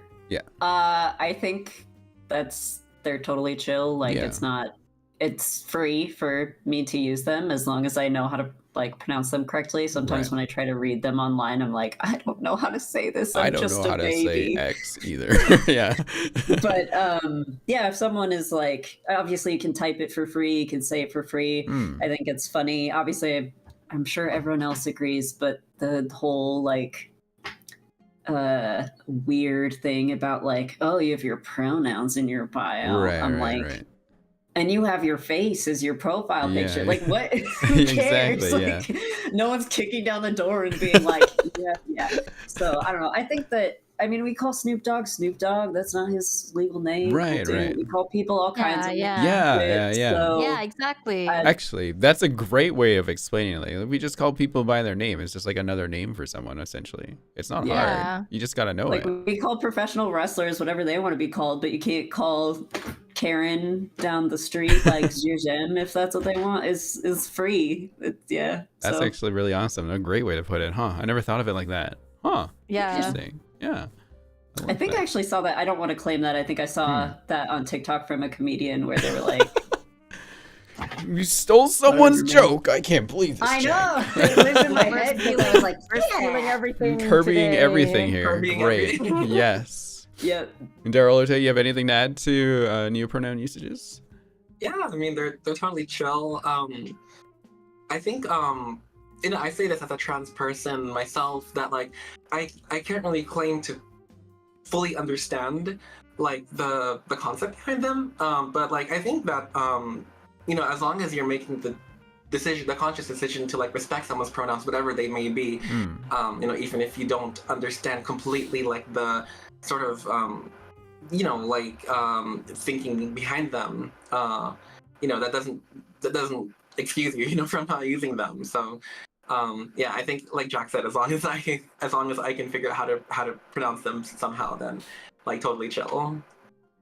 I love it. Yeah. I love that. I love your response to that, Jack. That actually just opened up my brain just a little bit. Yeah, seriously. And cleared my sinuses almost actually at the same time. Good. That's what I was hoping. Yeah. Cleared you my want to skin. add anything to that? Oh, sorry. Go ahead. Someone in chat, sorry, my monitor's up there, but someone in chat just pointed out like one of the times I've seen people use it because there's a Last Week Tonight video on transgender people, and David Evans woke up one morning and said, "Everyone call me the Edge," and we said, "Fine, the Edge, the noun or the verb," and yeah, it's just like whatever. Right. Okay. No. Yeah. That's great. I really like that response. Huh. The noun or the verb. Yeah. Sorry. Anyway, for me, I think they're chill. I think they're fine. I think the only thing why it's like hard for me sometimes is because I am one thing that I want to point out is that like I'm ESL, right? Yeah. English is not my first language. I'm usually like the English that's taught to me and the English that I'm used to are like very like proper, like super proper English. So sometimes I just kind of like it's hard for me to like get used to it, right? But personally, I think they're fine. I think they're welcome. I think they're great. It's literally the same thing. Like, it's just that I just feel bad because it's hard for me to like really get used to it, I guess. Or like, I don't know how to pronounce something. Like what Jack said, like sometimes I look at it and go like, I'm so scared to say it. Like, I don't want to mess up so bad. Like, but yeah, it definitely like takes time, but I do think that it's important. Right. Too. Like, yeah. Yeah. I think just with everyone, even people that do use neopronouns, they understand that it does take some time, especially when it's something like not common. And often people will or default to they, them when they just don't know. And for the most part, that is okay. But there are some people that don't even like they, them either, which can add a little bit of difficulty into just trying to refer to people, or some people just don't want you to be referred to. But yeah, Jack's answer actually was probably what changed my mind about them, actually, because I had a totally different answer. Well, not a totally different answer, but it was more like just having patience with people that do use them, and then just asking them, like, just ask, right? How do you pronounce this? And if I think most people would be excited to be like, yeah, this is how you say these pronouns. It's like, okay, I got them for you. Perfect. Yeah. Right. Like I'm very chill when people ask me about trans stuff or anything like that. Just please, I love talking about it. It's very fun to share my experiences. And just things about it, because I know people don't know, and I would like to let people in on it as much as I can in a friendly. That's a big thing. Yeah, that's a big thing. It's like people are always like, oh, I didn't really want to ask, or like, I didn't really want to be insensitive. And I'm like, please ask. Like, please ask. Please ask. Like, It's I actually love talking about it. Oh, go ahead. No, I might finish. No, go ahead. Go ahead. I was already done. Don't worry about it. Go ahead. Yeah, I was actually just gonna say like after realizing that, like, the reason why I was afraid to ask people was because, like, oh, I didn't want to come across as insensitive or whatever. But then I realized, like, oh, like, I as a trans person am doing the thing that, like, would probably that I don't want people to do, which is to be afraid to ask. And then, like, kind of once I figured that out, and like, I realized that people who use neo pronouns are like it's just like asking any other pronouns, and there's not really a huge difference at the end of the day. Yeah, I think we're blowing something way out of proportion that really definitely isn't right. It just really isn't. KS asked a question also, what about using proper nouns for people? I need a definition on proper noun because I'm not quite exactly sure. Going by name. Oh, like their first name? Like using only their name? Oh. Some people prefer like zero pronouns. Yeah. I think that's cool, actually. I actually kind of like it, personally. When people sometimes just refer to me by name. Yeah. Yeah, same. Yeah, I don't mind it definitely takes practice. Right. But once you get it, it's like, no worries, we got this. It's awful. So long as you try. It's awful as a content creator who has so many fans and they just go by their name and you don't remember their face. And you're just like, fuck, what do I do? Help. Right. So please be patient with me if you meet me IRL. Okay, chat. That's all I'm going to say to that. But yeah, that neopronouns can be like this own topic for sure. Maybe one day I can invite panelists that do use it. So, but I just wanted to touch on it a little bit. So we're just going to move to the next question here. This one's a fun one. So we're all trans here, chat. Well, not chat, sorry. My panelists. Maybe chat, maybe. I was like, maybe everyone in chat is Everyone's trans now. By watching this, you become trans. The agenda. Yeah, the agenda. Yes. This is my agenda right here. All of you are trans. Haha. But, so, what was the thing, like the big thing that made you decide for sure that this was what you wanted to do? The thing that, like the thing, the event, the feeling, the moment that said, I'm trans now. I'm gonna do it. I'm gonna go ahead with this. Tay, how about you? Counter-Strike. Sorry. As much as I like talked about like Counter-Strike and like catfishing adults that I'm a man, like, oh my god. I did it. It was really hard for me to like kind of like accept that I was like trans for a while, because I was like, I wanted a more masculine identity, but like I wasn't sure if people were gonna see me and perceive me like differently, right? So a lot of it was really repressed in that sense, so if just for within myself, right, because of my culture and my life or whatever. But one thing that really got me to actually like finally accept me and who I am was, I remember this very, very clearly. I even like woke up early for this, right? It was March 6th of 2020 is when the Japanese voice actor Shiki Aoki posted a video of him coming out as a trans man. And he's a voice actor for Idolmaster, Cinderella Girls. They like he voices what is it? Asuka Ninomiya. And when he made that video and he posted it and I watched it, I was like in tears. I was like in tears. I was like bawling and I was like, oh my god, that's me. I was like, that's me. It's me. I get it. And then to see because at the time I was like very into Idolmaster. I mean, I still am, but I was strictly into Idolmaster around that time. And then, I looked up to all like the girls and all the because they're all idols, right? Kind of like Love Live, where they did like lives and they performed. They're all girls. suddenly the girls that I looked up to, the voice actors, right? Like he comes out as trans and is like, I'm gonna do my own thing. I'm like, I'm not gonna like change just the way I am, but I am a trans man. And like he has always been like my inspiration, my role model as a trans man, because he's also a trans man. And like it was a big thing for me. It kind of like everything just kind of fell into place, right? Because he would present himself as like an idol, like also like a model, this little like kind of like mix between like androgynous and like feminine. But he's like, yeah, I'm a man, right? And I was like I was like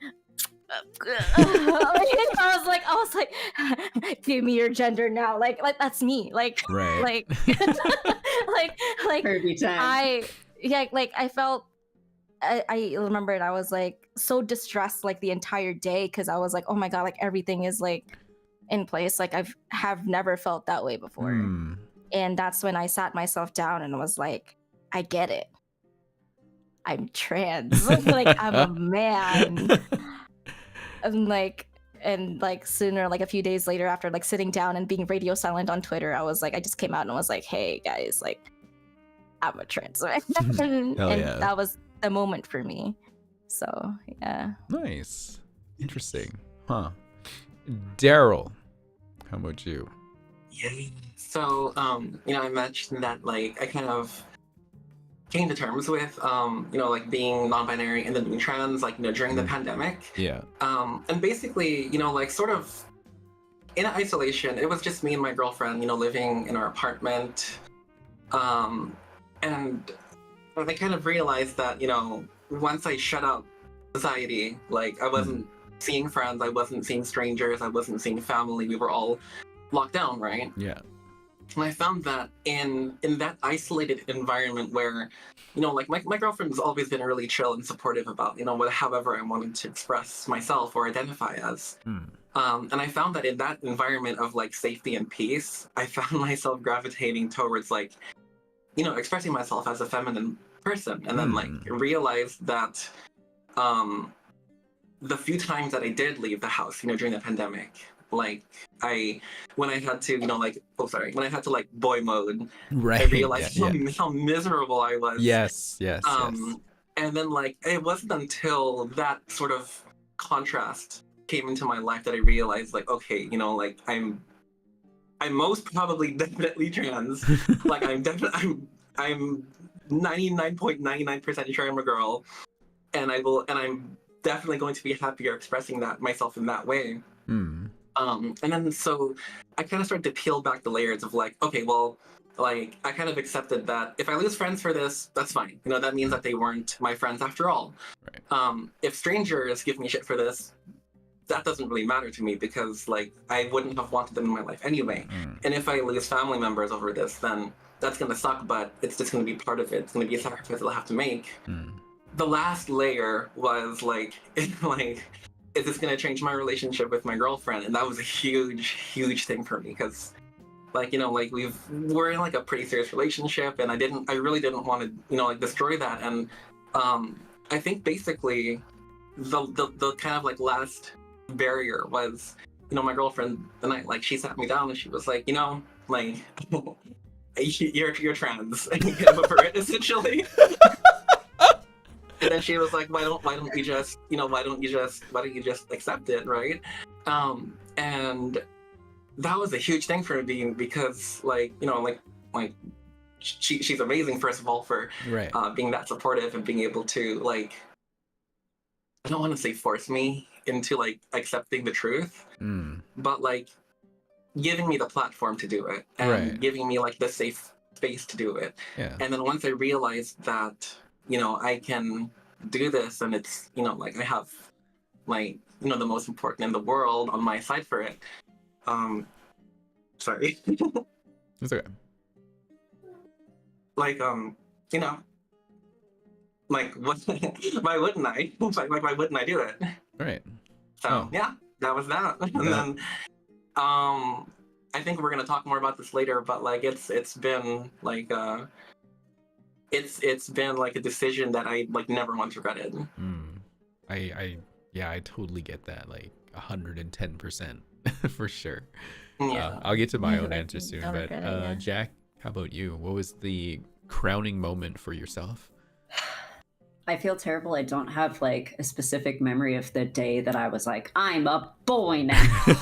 But I had kind of the opposite situation to Daryl, where I was in this super crappy relationship with someone who was not, I mean, neither of us were very well off mentally at that point. Art school, what else do I need to say? And I had been kind of going back and forth on like same questions as Daryl, like what is this gonna do to the people I love, and like how is this gonna affect my life?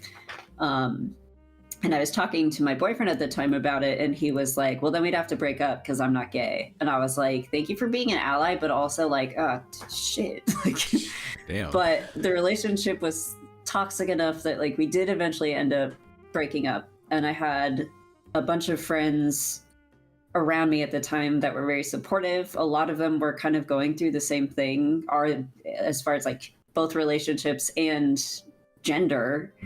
And so it was just kind of this perfect milieu of, you know what, like fuck it, I'm doing this. Like it feels right. It was definitely like a super gradual, like I said before, like I'd put stuff out on Twitter and talk to my friends about it and like try stuff kind of over and over again. And then finally there was a day, I don't remember what day it was, but I was like, I'm not going back. This is me now forever. And I think that all that stuff kind of combined at once was, I can't remember the day, but I definitely remember like the season and the people I was with when I realized this is me and I'm free of like all this stuff that has been making me hate myself so much. So sorry, that was kind of depressing. You know, but... it's yeah. Definitely something that happens for sure. Yeah. I guess I'm the most recent egg that hatched in this group, though, let's just say. Because I only came out last year in, it was like June or July, I think it was. I remember, because I've done a lot of things up to the point where I would also be like, I'm not trans. I just like to dress up like a girl. Ha ha ha. Okay. Sure, Rin. Anyway, so I was invited to host an event at AX. I was supposed to MC something over there, but I asked if I could present myself as Rin for the event, right? Just to make sure, like, can I cosplay for this or whatever? Like, they said they didn't want me to cosplay, so I said, can I still just like dress up? Because I know some people, when they see me put makeup on and stuff, they think it's like a costume, right? They just think I'm just putting on a show because that's just what I do. They actually came back and said they didn't want that. They wanted to keep it as conservative as possible, which is crazy because this is an anime convention. Like, are you serious? Are you actually serious? And I guess I was so like upset by that. It just made me really start thinking about like, do I really just want to be a girl at this point? I just couldn't stop thinking about that. Like, I was just so upset that that was being denied for me to do. Like, they even offered me to just go down there anyway to help. They would pay my flight, hotel, and everything. I said, no, I don't want any of that. Because at the time, I just wasn't happy about that at all. So, and it felt wrong for me to go down to do that while also being told to like hide part of myself to an audience, which just felt wrong, right? I didn't want to do that. So I was very upset by it. But so that left me to think about it a lot by myself when I was at home for a while. I was like, I can't believe this, but I might be trans, right? But there was something holding me back from it. It was my parents, because all my time growing up with them, I believe they were not accepting of the fact, given just how my dad says things and how he reacts around it, and just my mom's general understanding of like, or misunderstanding of LGBTQ plus. But I said, all right, I'm finally in this place where at the time I can take care of myself. If I have to cut off the connections, I have to, because I want to go through this. But that was the thing that I was scared for the most. Thankfully, when I talked to my parents, they just said, we kind of knew already. I was like, are you fucking serious? God damn it, right? It's like, so it's Why like, did nobody tell me? yeah, why didn't anyone tell me? So it's like, so the other big thing was like, did they want children? Because obviously once you go on E, your fertility just gets killed. It's basically gone. Like right now, yeah, it is definitely dead for me. But I asked them like, do you want grandchildren? Like, how badly do you want children? And they're just like, it's really up to you if you want children or not. It's not our decision. Like, if you don't want them, just do whatever you want. I was like, are you serious? He's like, yeah. It's like, but you guys always talked about wanting to have kids, and like, it'd be cool, but you don't have to. Plus, we still have your sister. So it's just like, oh, okay, funny. They like to joke around a lot, but they said like, you literally only get one life on this world, and if this is what you want to do, you better do it. Otherwise, you're gonna grow up regretting. I was like, that's the craziest thing I ever heard my dad say. I remember crying because he said that. Because, yeah, immediately after that, I just made every step I could just to start. Just do the whole transitioning process. It was just, yeah, YOLO to be trans. It was so fast. Just from that day forward, I was just like, this is it. And bless the people around me that when I was experimenting pronouns at the time, they always used not he, him. They always used she, her as often and as much as they could. And that definitely kind of helped push me in that direction, that this is kind of something that I like. I like the feel of it. I like hearing it. I think that's what it's going to be. So that was kind of my moment. It was kind of spiteful. And if I think about it, right? Someone pissed me off and I was like, fuck you, I'm trans. I'm going to go do it right now. Right? That's kind of, that's a way of, I can see it, but I don't want to think of it like that. So, but yeah, that's kind of my story. So very interesting stories that got shared around here, but very all much kind of similar in that regard, I guess. Similar. Yeah. I guess one thing I didn't really address is I was concerned with how I was going to address it with people and how it's going to affect my relationships, because just like Daryl, I was in a pretty good relationship. It was a great relationship, but I was very worried to like kind of think about it, because my partner at the time was a straight man. So I was like, like coming out like that, like, are you still gonna accept me and all that stuff? And he was like, I'm straight, but I'd like to try it out and just see, right? And just like, just kind of like, you can do whatever you want, do whatever you think that is comfortable. He like helped me, like, helped me like cut my hair, get it colored, all these things, like shopping for like masculine clothes and all that. Even helped me with getting a binder, right, and all that. So during the pandemic at the time too. So, and then I finally came out and was like, actually, no, I'm straight, and if you're gonna be a guy, then I can't. I'm straight. Then so we broke up. But to this day, we're still very good friends. Still supportive of me, always supported me, always uses correct pronouns. Now we're very close. It's just that I did lose quite a bit of friends transitioning. Some of them weren't really exactly like the people who were accepting of it, right? Considering growing up, because it's funny because it all connects, because growing up I was like more inclined to hang out with guys, right? And being the filthy little gamer I was, right? I always hung out with like cis straight men, right? Right. I was like a little nasty like Redditor, right? Like pretty much, right? Like I was smelly, I was stinky. That's the kind of guys I was like. You were a gamer boy. You were a true man. A true gamer boy. For real. Do you own a fedora, Tay? I am. I tried to. You tried to?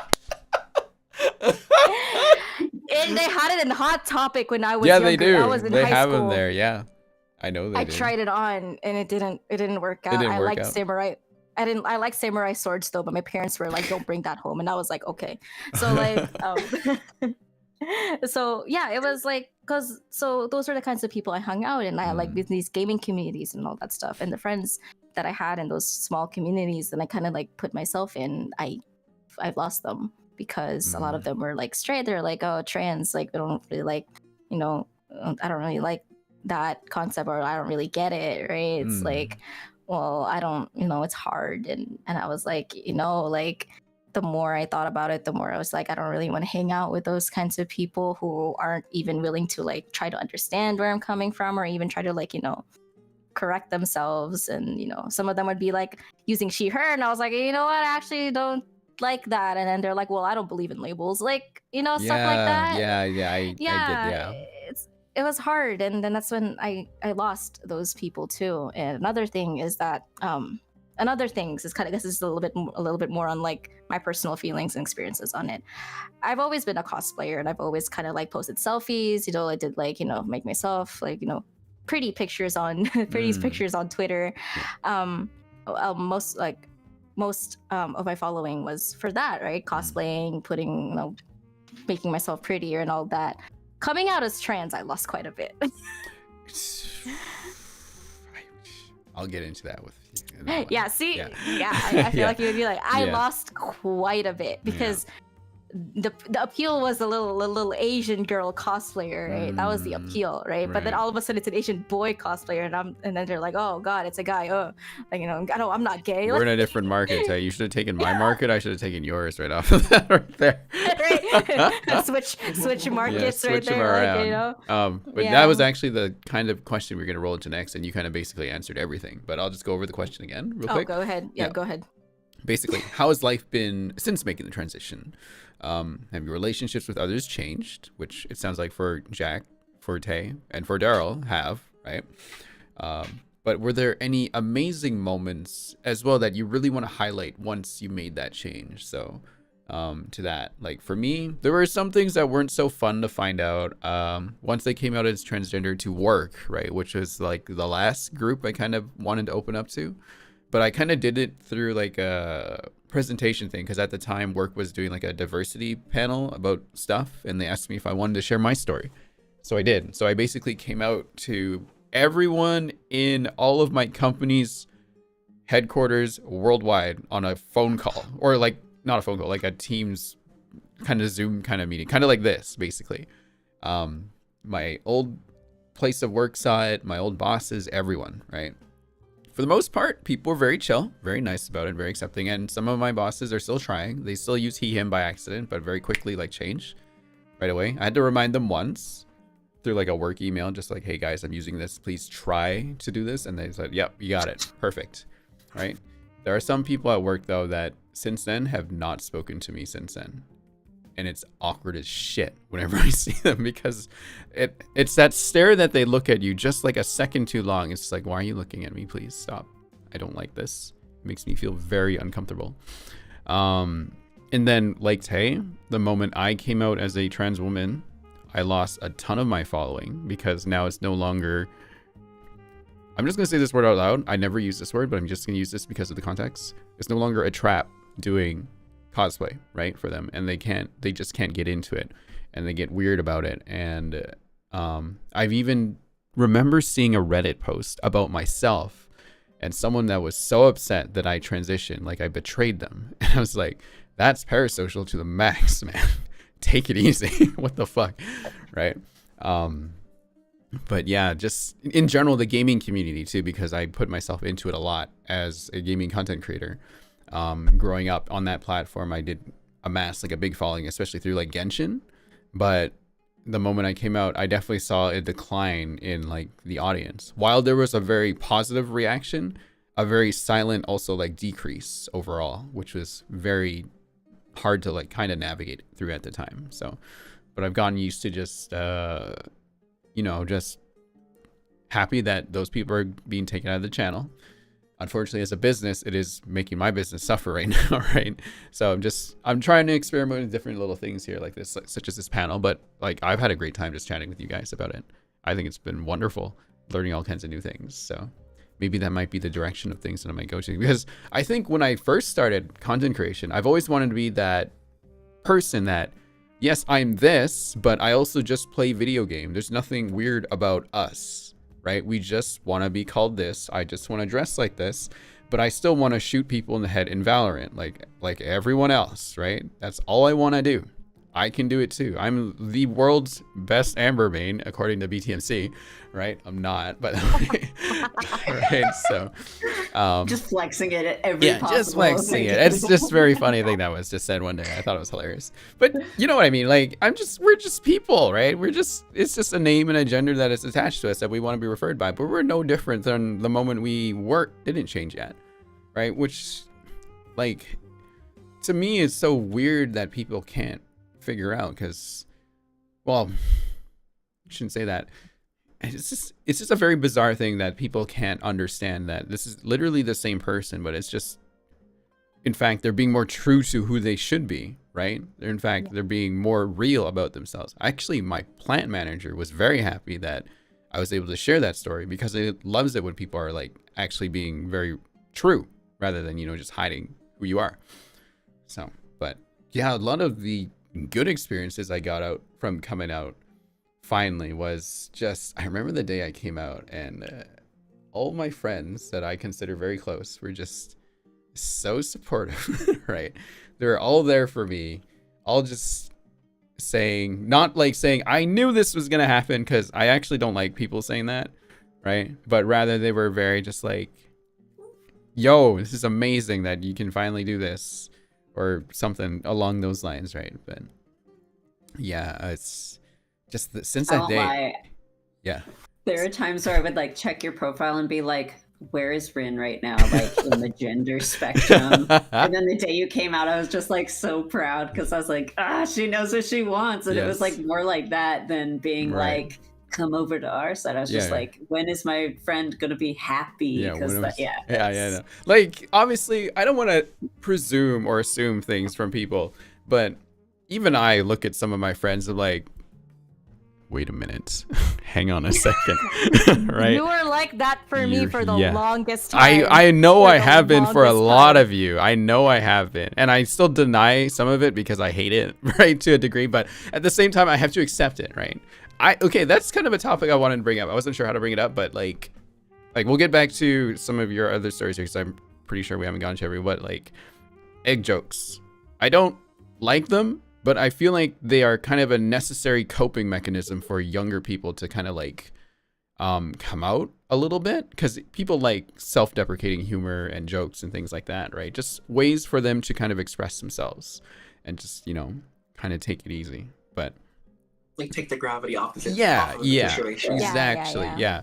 So while I don't appreciate them, kind of ironically, I also like use them in a way, but I try not to. But it's this weird relationship I have with it. I'm trying to be better about just being like very neutral about it, because sometimes they're kind of funny, right? But other times it's just like, like I don't try to do this to people, but I definitely have a few friends right now I'm just like I'm just like thinking. But yeah, sorry, I just want to kind of go off on that tangent. Well, I was introduced to egg jokes by someone who had been out for longer than me, because like I had never heard people be like, oh, transit, like the egg thing. I was like, what are you talking about? Right. And she was talking to me like I was the dumbest little baby. Oh, your egg should have cracked. I was like, we've known each other for like 2 months and you're like trying to, I don't know. I think it can come across as like kind of patronizing. Yes, exactly. That's it. Yes. Journey of self-discovery into being like, you're an egg. Yeah. Like, no, that's 100% it. That's definitely it. There's a galaxy in that egg, bro. You don't know. You know that happens. Right. Like, yeah. Holy shit. Oh my god. Yeah. So, but yeah. Amongst friends, cool. But yeah, for sure. Yeah, I try not to do it still, but fuck, sometimes it's so hard. Right. It's sometimes I know you better than you. Yeah. It's like I know myself perfectly. I don't know. Some people, when they congratulate me, but they do it in that patronizing way where it's just like, oh, I've already known you were in this egg and blah blah blah. And just like, can you just not do that, please? Because I still feel very comfortable from what I used to be. I'm just happier like this, right? In fact, the weird thing, I think maybe not weird or not. As soon as I transitioned and as I grown into it, I feel more oddly gender neutral more than anything. Like I kind of like both sides of it, which is why like I haven't really made that effort to like voice train, or I still dress pretty androgynously, kind of the same thing here. But I still like before it, I used to like very lean trans femme. Now I'm more like middle kind of thing, but I still prefer she, her, which is kind of fun. It's I feel like I'm always rebelling for some reason. right? I'm always like to circumvent what people expect trans or cis should be. And I'm just like, nah, watch this. And I just like go and do my thing. So it's a metal as fuck. yeah. Sorry. Anyway, I went off on a crazy tangent here. I believe Jack, your experiences and since you've transitioned, like your relationships, any good, any bad, anything like that? Oh boy, how much time you got? Oh, I don't know why I said that like Mae West, but all right. Yeah. So I had a bumpy transition with my family, and my dad just didn't get it. I mean, I'm from rural Wisconsin originally, so I was really nervous, especially because I still hadn't like managed to financially separate myself from my parents yet, so it was a big risk for me. They were paying for where I was living, and like I had a job, but you know, I was right out of college. It was a whole thing. So when I told them, they were kind of like confused, but not mad. And I did it in an Indian restaurant because I was like, well, they can't get mad at me loudly here. And then it was just kind of like a learning process. Yeah, exactly. I was like, I will trap you with some delicious food, and then I will tell you my deepest, darkest secrets. But my dad didn't really understand it until my mom had a medical emergency, and he and I were sitting in a hospital cafeteria together, and I was like, it hurts my feelings when you don't use my pronouns. And for some reason, just that, he was like, boom, you're my son now. Got it. Never gonna mess that up again. And he is like super consistent. My mom had to like mourn the loss of her daughter.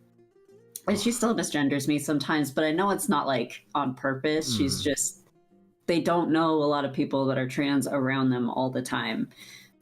There were a lot of steps where I had to be like, is my name changed in your phone? That will help you remember. And that was a big step for her.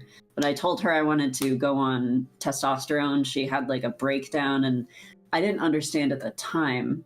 And this definitely wouldn't be true for everyone, but I am from a family of chronic anxiety havers. And it wasn't that she didn't want me to be my true self, or she wasn't worried that I was gonna like die or turn into a mutant or something. She was worried about someone hurting me, like attacking me, because it was obvious that I was going through this like stage in my life. And so that was a huge point of contention for a while. And that was a huge reason why I was like, I have to go get a real ass job so I can pay for this myself, be on my own insurance, all that. But that feels like it was 1,000 years ago now. And it was funny when she finally, that weekend I came out to them. This is one of my favorite stories about coming out, and it's so stupid. I was like, well, I would like to go, you know, buy some clothes. I don't have any money, and I don't really have any clothes that fit how I identify. And she was like, can we go to Kohl's? Do they have your gear there? And I was like, do you mean men's clothing? But so it's like an ongoing joke in my family. It's like, you got your gear. It's like, my new gear.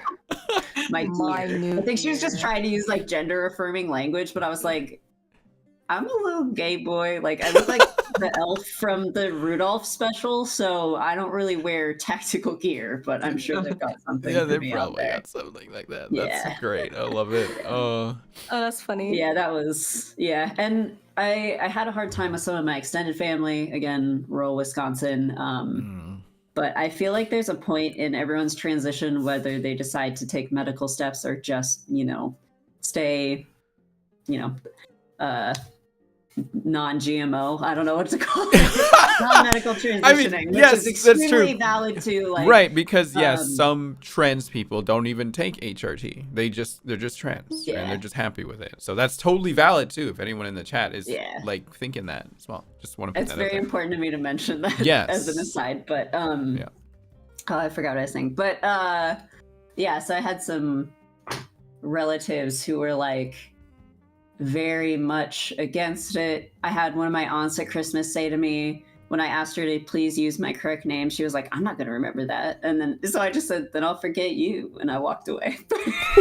She uses my name now and we're fine. Damn, nice. That's what I was going to say. There is a part in my transformation. And if anyone else has gone through this, I think it tends to be more for people who are taking testosterone, but I went through this extremely angry phase where I had to make sure everyone knew all of my shit all the time, and if anyone misjudged me or even like thought about it, I would have to like go take a walk.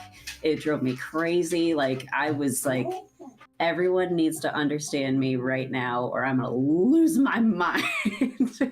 I had that phase. Yeah. I had that phase. I was sweaty, I was greasy, and I was angry. Yep, that's exactly it. I was like, no one speak to me. Don't, yeah. I can tell you as a previous man that yes, it is a very inherent man thing to just be mad about something for just extended periods of time and extremely it's a real thing. I was like mid-20s and I was like, oh my god, I understand why all those boys were like that in high school. This sucks. But yeah, so and my voice lowered and I started growing facial hair, which is like the one thing I didn't want. But actually for you, no facial hair. For me, like my chest started growing a bit. I was like, fuck, I forgot that happened. Shit. So I was like, oh well, whatever, I guess. Gonna have to live with it now. That's part of it. Yeah, it's just part of the package. Oh well.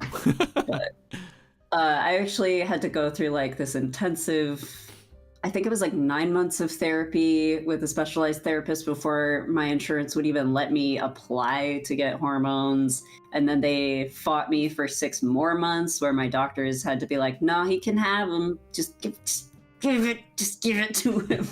And then I finally got them and I was, that's a whole, I could talk for hours about that stuff. Just like the different versions of testosterone I was on and how they all affected me. And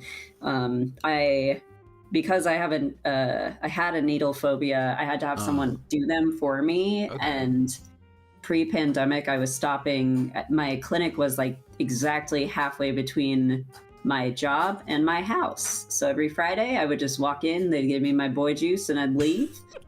And then the pandemic happened, and so I just kind of like was too depressed and scared to get back on it, and I just haven't since. But I don't know if anyone is considering it, like going on hormones as far as testosterone.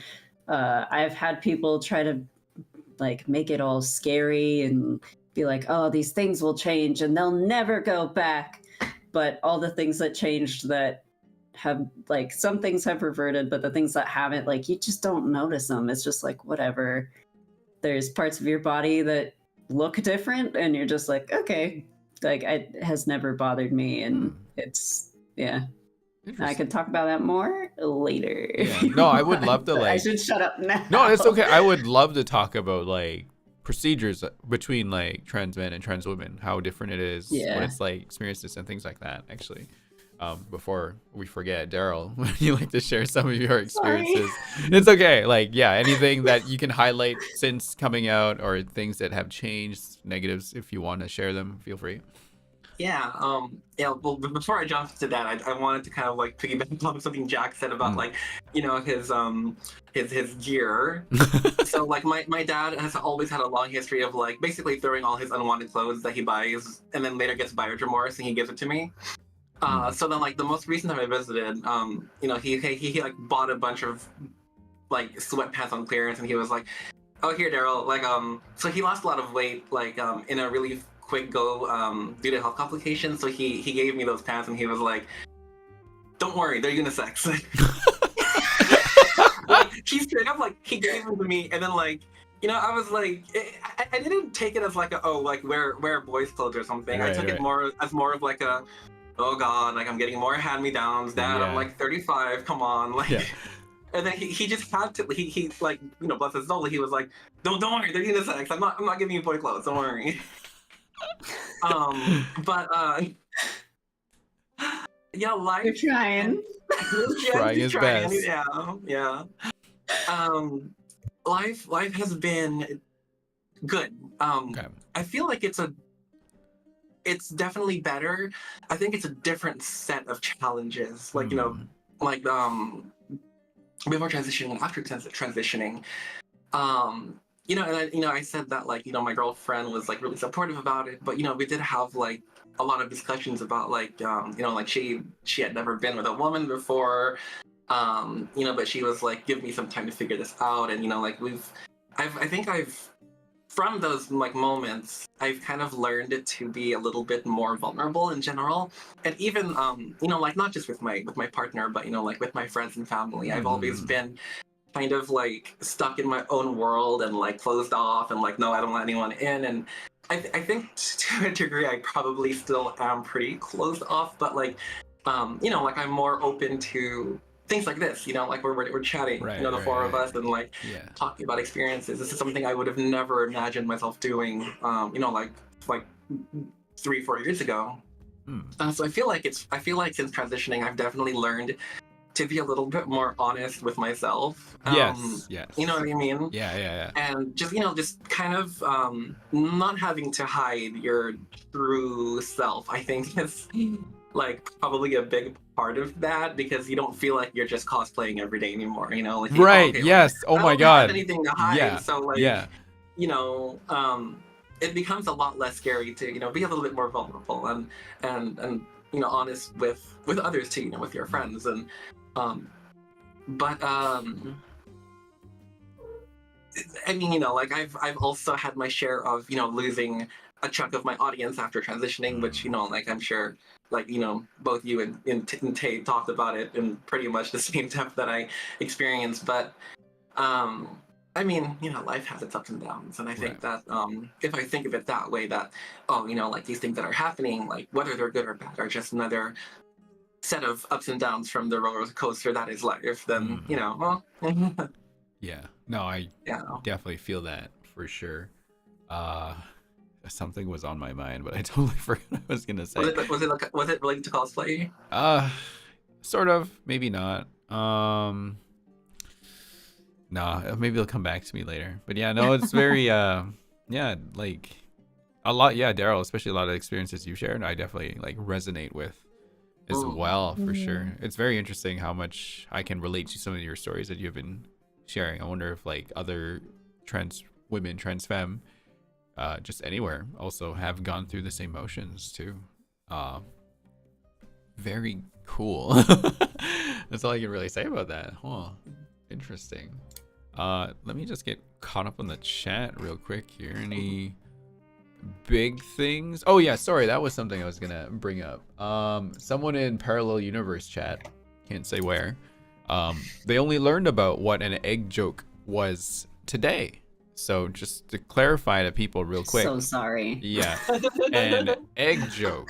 So the idea is an egg is a transgender person who hasn't hatched yet. So in a lot of ways, it's very patronizing because you are assuming the person that you're accusing of being an egg hasn't trans yet, but all the signs are there, but they're in like denial or something like that. So all these jokes just come in. It's especially popular among younger trans people or younger people that haven't quite, come out with it yet.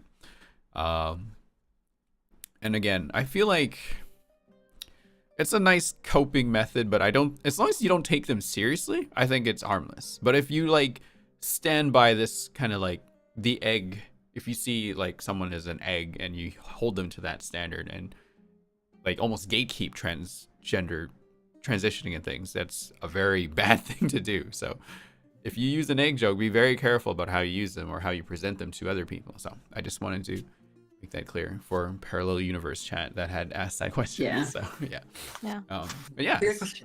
So I think we finally got to the point of audience questions, and I think I had 4 or 5 from Twitter. Sorry. Oh, sorry. I was about to be like, I was about to like answer the question, but I was like, what is it? I feel like I answered what it was like with my relationships. Oh, sorry. Yeah, really, go ahead. Yeah, I thought no you worries. Did. Yeah, go ahead. No, I didn't because I wanted to talk about this for a longest time now, which is camera. Why are we both I like, love this part. Yes.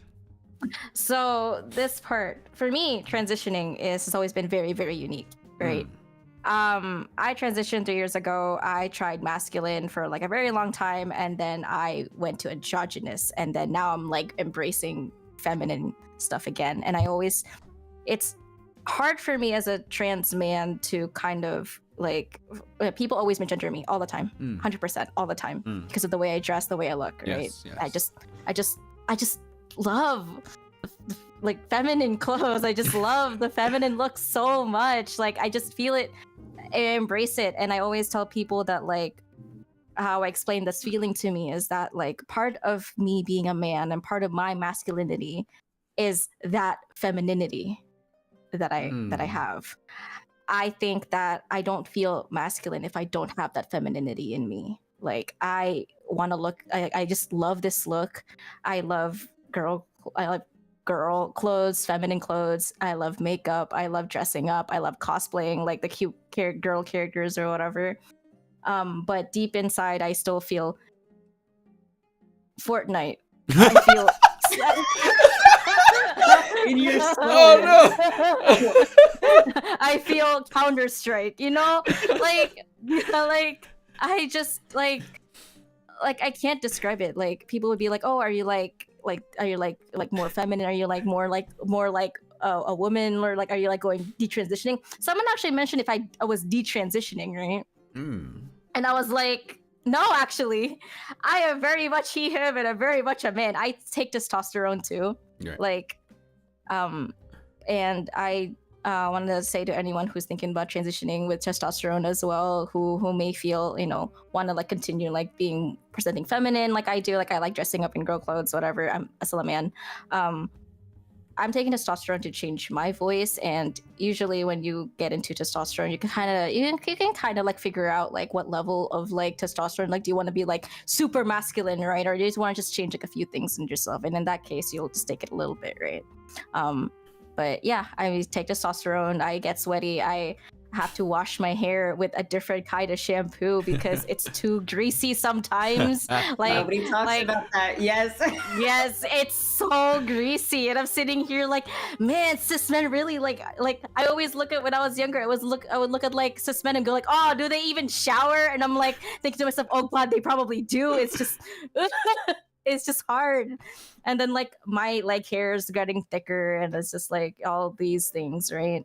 But here I am. I'm still very feminine. I love dressing the way I do. And everyone who tells me like, oh, like what, like you just don't always dress masculine. It's just like, like I thought you were a trans man. I'm like, no, I'm very much a trans man. I'm like man. I'm Fortnite. I'm John Fortnite. Like that's me. But I just love dresses. I love girly clothes. Come on, like. There's a quote out there somewhere. It takes a real man to wear women's clothes. So you're right on the right path. So that's sorry. Piggybacking off of that. Yeah. I feel for some reason my body has decided to be like skirt intolerant unless I'm in full drag. So I do drag as well, which is really fun because I love makeup and like the art of all that stuff. Right. People who can do makeup well, I'm like. Didn't you cosplay Himiko at some point? I remember you mentioning that. I'm going to at some you're point. going to. I have it. I just haven't done it yet. Right, okay. But I always feel really weird saying this, but I'm a 30-year-old man and I collect like fashion dolls and like I'm super into doll modification and stuff, but because I can't dress myself in that clothes and like have my brain be like, cool, I've tried multiple times. That's how I express that. And yeah, I totally agree with like everything Tay is saying. Like, I feel like there's a specific push, and I don't know what it's like on the opposite end of the spectrum for like Daryl and Rin, but I became more comfortable in engaging in more feminine stuff when I became comfortable with myself, like being a man. So obviously, like I'm wearing a crop top, like this is like what Yo, I haven't had top surgery, anything. So it I think that's just part of like being your true self and being able to be like, there are these feminine things I enjoy, and I might not project them to the world all the time, but I've found the people who are also like weird little doll freaks and people who understand, like, I want to dress like, I'm just cute. Girl cut is like the best cut. So what am I supposed to do? I just think women's So, fashion is more superior to men anyway. it's Like all of it, 100%. So, funny thing you I mentioned. feel bad for that. A funny thing that you both mentioned having like super greasy hair since taking T. Daryl, how's your hair been since taking E? All right, I don't think. Yeah, so yeah, I'm happy to talk about it. Right. Sorry. So I actually decided not to go on E. Right. It's something that I kind of was bouncing back and forth for a really, really long time, and like, you know, there were moments where I was like, no, I think I'm happy, you know, like being, you know, not E, and then there was a period of time where I was like, oh, like, I think mainly the fact that I was like, oh, I'm gonna be 40 in a few years, and like, you know, like, I don't know what's gonna happen to my body once I start aging. Like, you know, like, am I still going to be able to? Well, like, okay, I don't like this word, but like, you know, for lack of a better term, like, am I going to be able to pass when I'm in my like 50s, 60s, 70s, and I'm not on estrogen? Right. And I think like sort of the conclusion I came to was that like I don't feel like any less of a woman for not being on E. So I'm gonna kind of play it by ear, and it's like, you know, like if I later decide that like you know, like I feel a need, a personal need to do it, then I'll get on E. But yeah, I mean, like for now, at least for now, I'm living the greasy. Yeah, I'll tell you right now. Like every day. I'll tell you right now. I totally thought you were on E, for the record. Yeah, I thought so too. Like, my apologies, right? No, you look wonderful, obviously. You're so Right? natural. Yes. Yeah. You're just doing it. I'll tell you though. I think I'm a year older than you, Daryl. I'm 36 right now. Yeah, I think so. Yeah. Just telling you. Yeah, 400 days on E. I look like this. I'm fucking living it right now. I'm just saying, right? So just to give you that, like, hey, I'm a big positive on E. So, but totally up to you for sure. Yeah. But yeah, I'm definitely living the not greasy hair anymore life. Sorry, men. That is one thing that I'm very spiteful about. My skin is soft. The leg hairs don't grow in anymore. I don't stink. I don't want to talk about what happened to my face skin. That's like, it's I haven't been on T in 3 years, and my skin is still like, you're 15. That's me right now. I'm like, oh god, I have bangs. I have to have bangs now. No one can see this horrors. Let's like behind these. It looks like a crater. Like, oh like, no, there's like multiple craters. Like, it's cool though, because you know it's working. Yes, thank God. I feel good. Yeah, I feel good. I feel good. Like greasiness aside, like all those like quote unquote like bad like side effects aside. God, it feels good. It feels good. It's amazing. Yeah.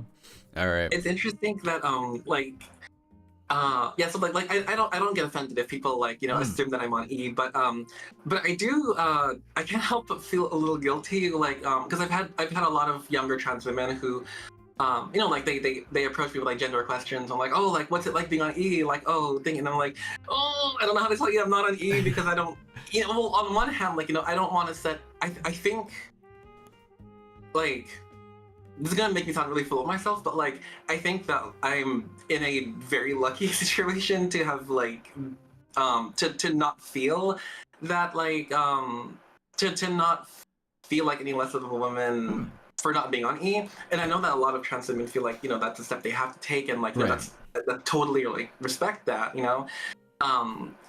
But like, I think there is like a degree of, you know, like luck involved. I don't want to send that out as like a unrealistic example. And I think that like, you know, it's good that people are more transparent about talking about these things nowadays. Right. Like the, you know, the effects of like being on HRT. Right. But yeah, like when you're trans, it's the moment you decide. It's not when you decide to take estrogen or testosterone. Right. It's, you made the emotional or mental or whatever reason and decision that you're transgender. The moment you come to accept that with yourself, that's when you're trans. So yeah. So maybe I've been longer, but just to keep things rolling here though. But I wish we could talk about this more, but we are getting there. I want to get to some of these audience questions for sure. So my co-host in the Ace panel, my best friend, one of my best friends, I would say, Ying, asked this to us. So they ask, a lot of my trans friends have a very specific order of operations for their quote unquote coming out rollout plan. And everyone's was different for fascinating reasons. I'm curious to hear how you all approach that problem. So, I'll start with this. My rollout plan was right after I made the decision, talked to my parents, made sure they were okay with it, because they were probably the biggest roadblock to like how everything would have gone, right? Because I had two paths basically. It was they accepted it, then I just kind of keep living my life. Where versus if they don't accept it, I have to cut them out of my life and then figure out some way of just keeping away from them. Thankfully, they did accept it. So that led me to, okay, I'm going to start this process where I talk to, in Canada, we have this thing called Trans Health, I think it was. And they hooked me up with resources like right away, like start here. You got to do this. You got to get like a assessment form. You got to talk to a psychiatrist of something. I can't remember what they were. Then I had to see like the doctors and all these things like that. So basically, as soon as I made the decision and talked to my parents, I started the process. And then once I finally had everything in hand ready to go, that's when I made like the big announcement to everyone, like, hey, this is me now. I want you to do this, please. And then since then, it's just kind of been like, as I feel comfortable with more things as I go, then I would allow more. Like for a while was she, they, then it's she, her now. And strangely enough, I think Tay, you mentioned this, how you like to dress feminine all the time. So I like to dress more masculine a little bit more these days, which is very interesting because I'm totally down to dress up as guys because I have this confidence now just from being myself that I don't mind being a man now. Like I've cosplayed I'll Hate Them and I've rizzed up a friend of mine and she ran away screaming and I was like, this is awesome. I have that confidence and that riz now. I dressed up as Jing Yuan recently too and I was like, yo, I look sick. I love this, right? So I'm looking more into like cosplaying dudes. Why are you sweating? Both of us are like general. Oh, sorry. Sorry. I think I'm really just a big attention seeker, honestly. I think I am. I think that's just kind of like, I have to admit it. Like I love the spotlight. I love being in the center of attention. I love I like it when people look at me, right? I hate to admit it, but I have to admit it, right? That's just who I am. And as a cosplayer, I have to do everything I can to make sure I get the most reaction from everyone as much as I can. Right. Somebody in chat said Riz Taichou. Yeah, it's the Riz Taichou. It is.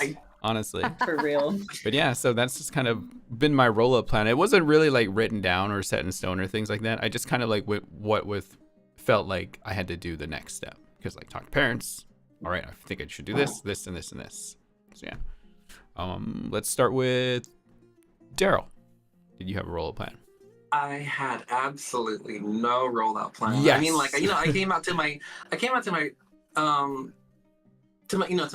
girlfriend first when I started going by non-binary, and then like to my close friends. But I didn't really have any grand plan of like like coming out to my family, and I actually put that off for the longest freaking time. And like there were days where I would literally like get dressed up, dolled up, and then go to my parents' house, drive like an hour and a half out to go see them. Okay, I'm gonna come out, like today's a day.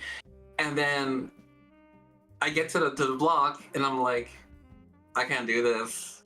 But I brought a spare change of clothes, so I'm just gonna treat it like a regular visit, and like, but I just kind of played everything by ear. I guess there was kind of a degree of like fuck it to it, where it's like whoever finds out. And actually, some of my extended family members found out but unintentionally, because I didn't realize they were following me on like Instagram and things like that.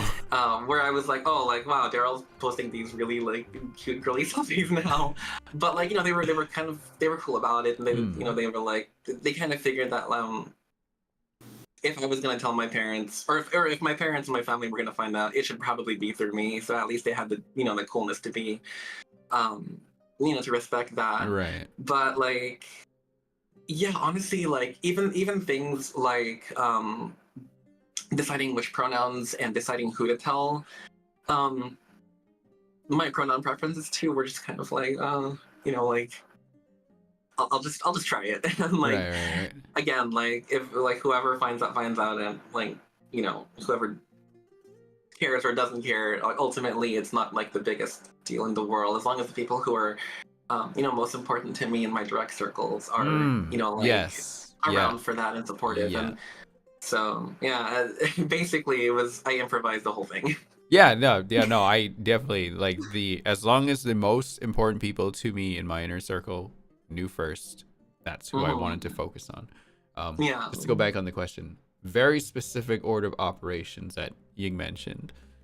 Yes and no, just to go back on mine, because yes, as in I felt like there was one, but I kind of just went with the flow at the same time. Like I didn't plan it out, but I kind of like once I was finished one thing, then I could forget about that part and then just move to the next part. I felt like it felt very like a task list, I guess, in a sense. And plus I went into it like really fast as soon as I made the decision, and I never regretted it, thankfully, right? Like I have not felt bad about making this decision since then, because I feel like, yeah, the moment I made the decision, I felt like I rushed it.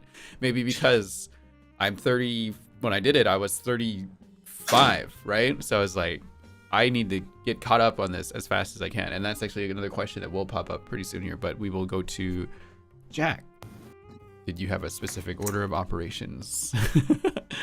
At first I was very much like flying by the seat of my pants, like talking to my friends, like you said, the inner circle. Yeah. Because we were all kind of figuring our shit out gender wise at the same time.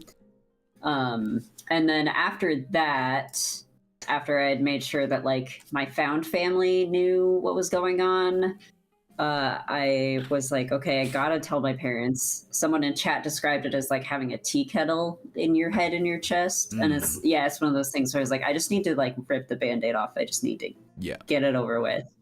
So I told them. I told one of my grandmas who I was really close with, and she's the only person that when I told her, she said, I've known since you were like 4 years old. That I like was really touching. Instead of being like, how dare you? She was just like, yeah. And she was just, we're not talking about my grandma right now, but shout out to my grandma. And then after like, and I told my brother and his wife, because they were going to get married, and I was like, I have to tell you because I'm not wearing a dress to this thing. So emotionally prepared for that. And then I still got asked to be a bridesmaid, but that all got worked out. Whatever, it's fine. And then everyone else in my extended family, I just like made this very angry trans mask post like, I am trans, these are my pronouns. If you don't like it, like, don't tell me, I don't care. And it actually was like a big deal in my hometown because I was this theater kid, and it was this really, really small town. So a lot of people in town knew me from being in plays and stuff. And I was one of the first people from that town to come out and be like, hey, trans people, am I right? And so there was like this weird like, oh, what's this all about? And my mom had a bunch of awkward conversations with people, and now it's like you drive down the main street in that town and there's inclusive pride flags everywhere. So it's changed a lot since then, but I'm not saying that I did that. No, I'm not saying I did that, but that would be sick. No, but it was very much like, okay, I got the important people down. Everything else I'll just figure out as I go. Yeah, I feel like that. I also went through this very similar kind of thing too. Tay, how about you? Did you have a rollout plan? Kinda. I think it was like It was during the pandemic, so I mean, most of my friends were like it was like an online space thing, right? It was mostly online, right? So my first plan was like, Sorry, I'm laughing at chat. yeah, I saw it too. But it was mostly an online, thing because pandemic, no one really saw each other or whatever. So I was like, okay, I gotta post this on Twitter first, right? I gotta post this on Twitter and just leave it there, right? I'm just gonna leave it there and don't look at it for like a few hours. Like I don't want to look at it in a few hours. Like people say congratulations or how many followers I lost. I was like, I'm not gonna do that. And then I was like, okay, I'm gonna do this on like my Instagram, right? I was like, to make a post on Instagram for like the so Twitter, my closest friends, Instagram, my kind of closest friends. And then I waited a little bit. I was like, I gotta do this on Facebook. That was the scariest part to me because that's my relatives, my coworkers, it was basically like my don't put nerd shit in there, don't put like the anime stuff in there, you are a normal person in there, right? But I was like, oh man, I don't know how to do this. So what I did was like I blocked everyone in my family and I put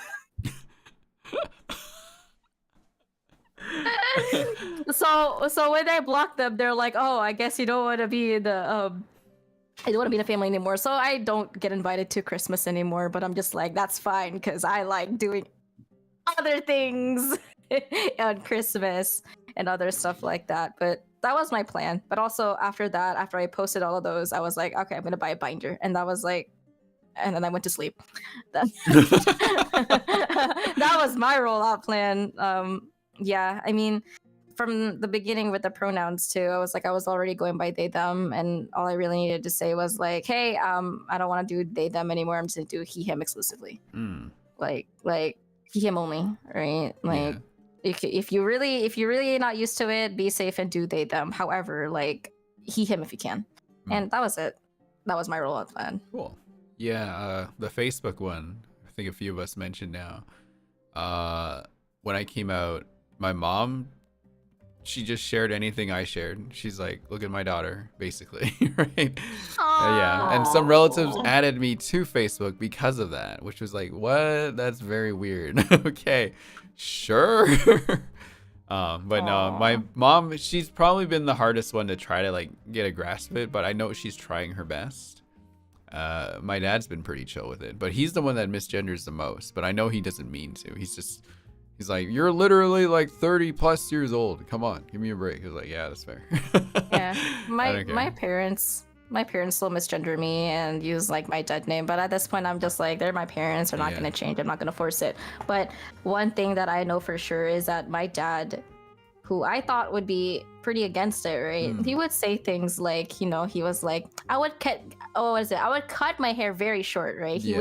He would do these things, right, for me, like then like cut, like, he would be like, oh, I don't like the way your hair is, right, short, right? And I thought to myself, oh, he doesn't like it because it's short, right? Next time I got my hair done, he was like, I'm gonna take you to get your hair cut. And I was like, at first I was like hesitant. I was like, oh, he doesn't want me to like get like a boy's cut again, right? He took me to a men's barber. Yeah. And the name he put into like the wait list and stuff, he was like, just go in there, I'm gonna go get food. I already put your name in there. I put Taylor in there. And I was like, okay. And I didn't acknowledge it. I didn't go like, oh my god, Dad, I love you, or whatever, right? I just kind of was like, I'm not gonna acknowledge it because he's gonna be embarrassed, because he's like the stern Asian dad, right? Yeah. He's gonna be embarrassed, and I'm just gonna let it go. I'm just gonna make it like, I'm just gonna like just to be like. But that was when I knew that, like, even though like he would misgender, he would like use my dead name, he was trying, Yeah, he's right? trying. Parents are trying, at least. Yeah. It sounds like. So that was amazing. Yeah. Sounds like all our parents, thankfully, have been pretty open with it and trying their best, right? And we are pretty like patient with them because we understand that too. It does take some time. Good. Sometimes when I'm hanging out with like my mom and my sister-in-law only, she'll be like, all right, ladies. And I'm like, is this the bridge to Outkast's hit song, Hey Ya? Because there's a fella here as well. And she's like, oh, sorry. Yeah. But yeah, no, I've had to do that to my friends too. They're like, "All right, boys," like, oh, they're like, "Oh yeah, and Rin, trans girl. Sorry for that. Oh, Rin yeah, also. my bad." Right, yeah, thanks. Because I still hang out with the boys. Because I'm very much also like have the vibe of the boys still. I still hang out with my guy friends, and we all just also do sweaty gamer things all the time. So, but they're very much aware of me being present in the group, which is really funny. The next question we got was from Kaleidosode. We've already answered this actually, but I'm just gonna read it out. When did everyone first realize they were trans, or at least on the spectrum, and how did everyone react to finding out they possibly weren't cis? I know my reaction. I'm curious what other trans people felt. So we did answer that earlier. Like the very first moment we came to be like, this is the moment, this is it. All I can tell you that when I finally came out, it was like an epiphany, like my brain exploded. When I finally accepted that fact about myself. Did anyone else have that? Like, can anyone describe that feeling, that moment? I know, Jack, you said you didn't really have like a set date or something like that. I'm sure I did, but Yeah. it was so long ago now. Yeah, right. I don't Like, actually, remember. how long have you been trans for now, actually? Would you say? I think I came out when I was 21, and I'm almost 31, so it's almost 10 years. Yeah. Wow. Okay.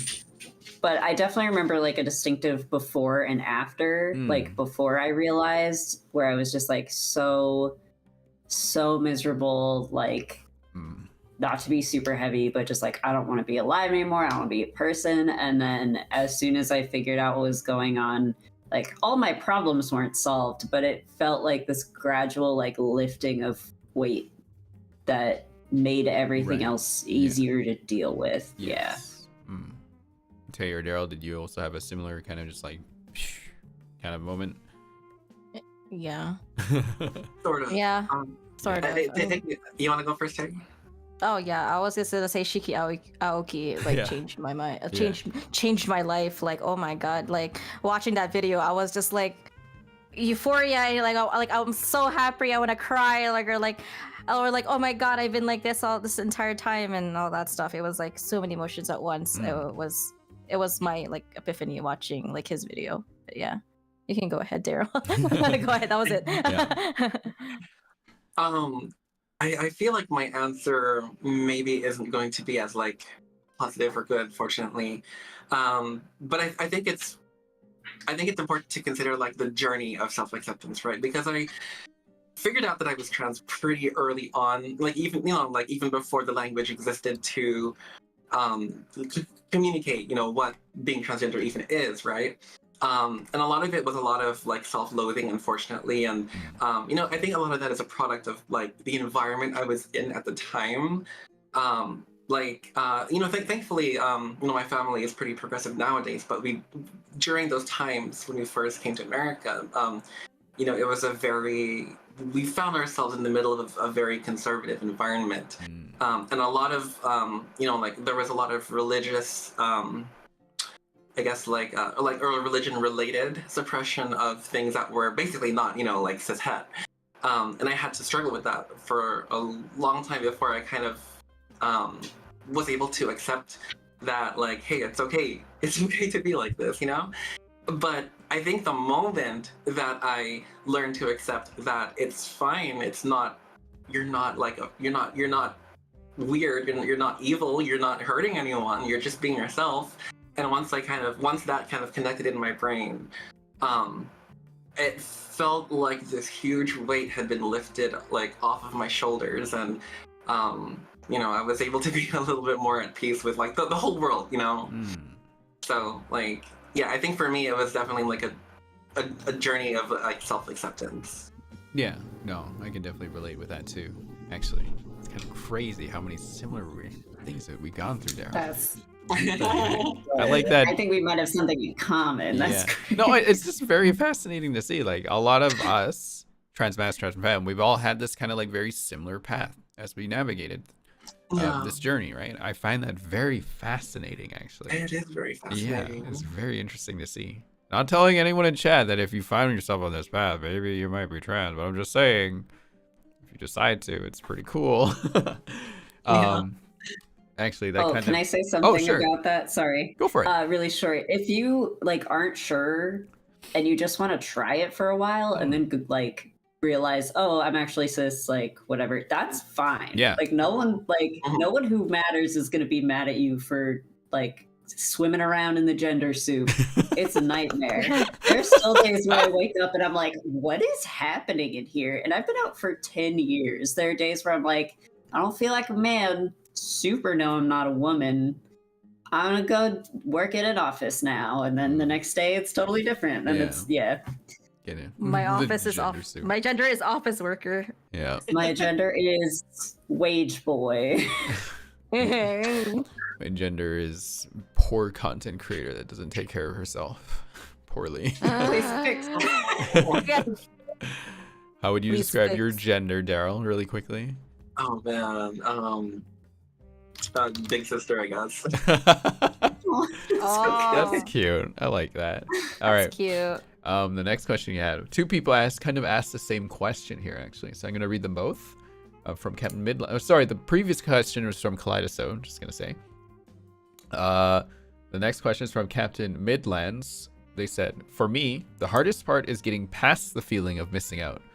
I'm in my 30s. I've known this since I can remember, but lacked language to describe it till the past few years. And though it's empowering to discover, it's heartbreaking to think of all the time I've missed out on." And then daydreamlai also asks, how do you cope with the feeling of missing out on your life, the experiences you want to have, or with the feeling of knowing what you are, but not being able to do anything about it due to environment or authority figures? So very similar questions. I think this might apply more to me and Daryl specifically, because we are definitely a lot later into our lives and coming out with it, but I would love to hear what Jack and Tay might have to add to that as well. But Yeah. I guess I do. Yeah. Sorry, but- I do. Yeah, go ahead. but I guess me being the one that has come out the most recent is, yeah, it feels kind of like, it kind of sucks that you missed out on a lot of it, but the 400 plus days and counting since coming out, it feels awesome. Like, it doesn't matter. Like, you getting to live it now. And you get to live with it with, a little bit more maturity, as hopefully as you've grown up. I have a lot more security. I have my own finances. I can do my own things. I can live on my own. I can be independent, basically, while getting to do this. And each day has just been like, wow, this is me now. I'm going to go do some stuff, right? The stuff that I've always wanted to do.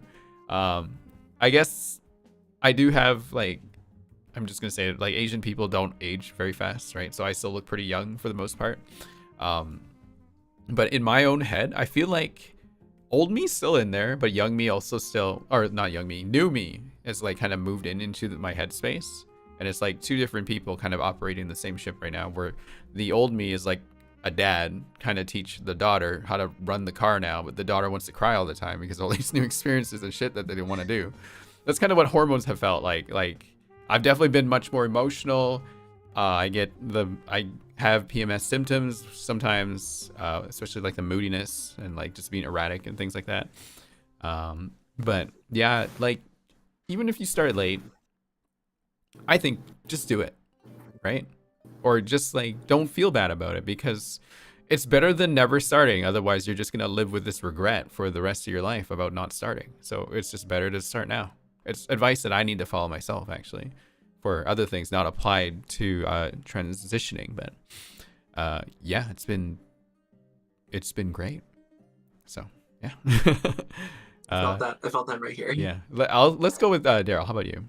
How would you feel? I mean, well, I just want to say that was amazing, because this is actually something that I think about so often, and I struggle with myself, like, all the time. Like, transitioning in, like, my mid-30s, and like, I guess usually there's two things I do that, like, there's two things I frequently do that I use to cope with, like, basically missing out on, getting to be like a younger, like, trans girl, and like, living life, like living my true self early on, is that, like, I try to focus. I guess it's kind of along the same lines as what Rin was saying.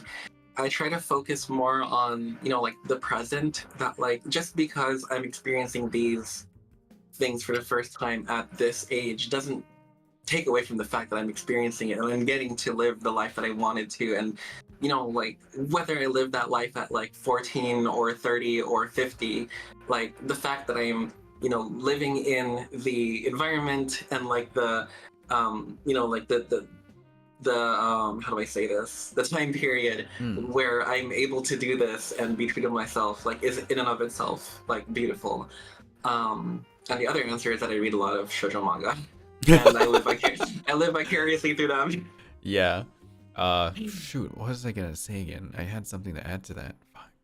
It'll probably come back to me. Let's go with Jack. Do you have any thoughts on possibly like that question I was asked earlier?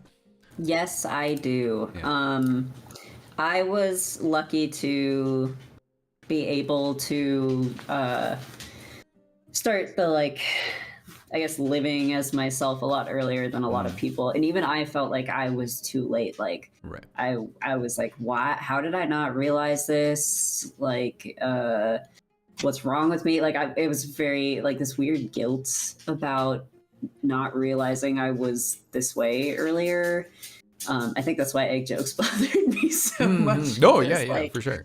There's a lot going on. But my therapist had been working with trans people for a really, really long time. And she said most of her clients who started transitioning were in their 60s.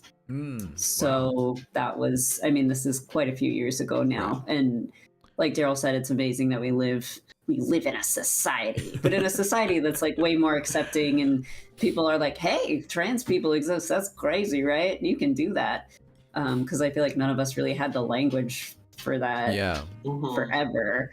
But the thing that I want people to try to remember when they feel like they've missed out on life is gender is the biggest thing right now, because you're being able to explore it and express it in a way that you never have before, but you'll kind of even out again and realize there's stuff from your past before you could be your true self that's still beautiful and bright and a good memory, and like you are your whole self. You're not just your gender, and it's exciting to be that gender and express it and love yourself for the first time. But you'll start loving yourself every day. And it'll just be your new normal, and then you'll like you said, 400 days on E, that's not a short amount of time. No, it's not. It's still a long fucking time, yeah.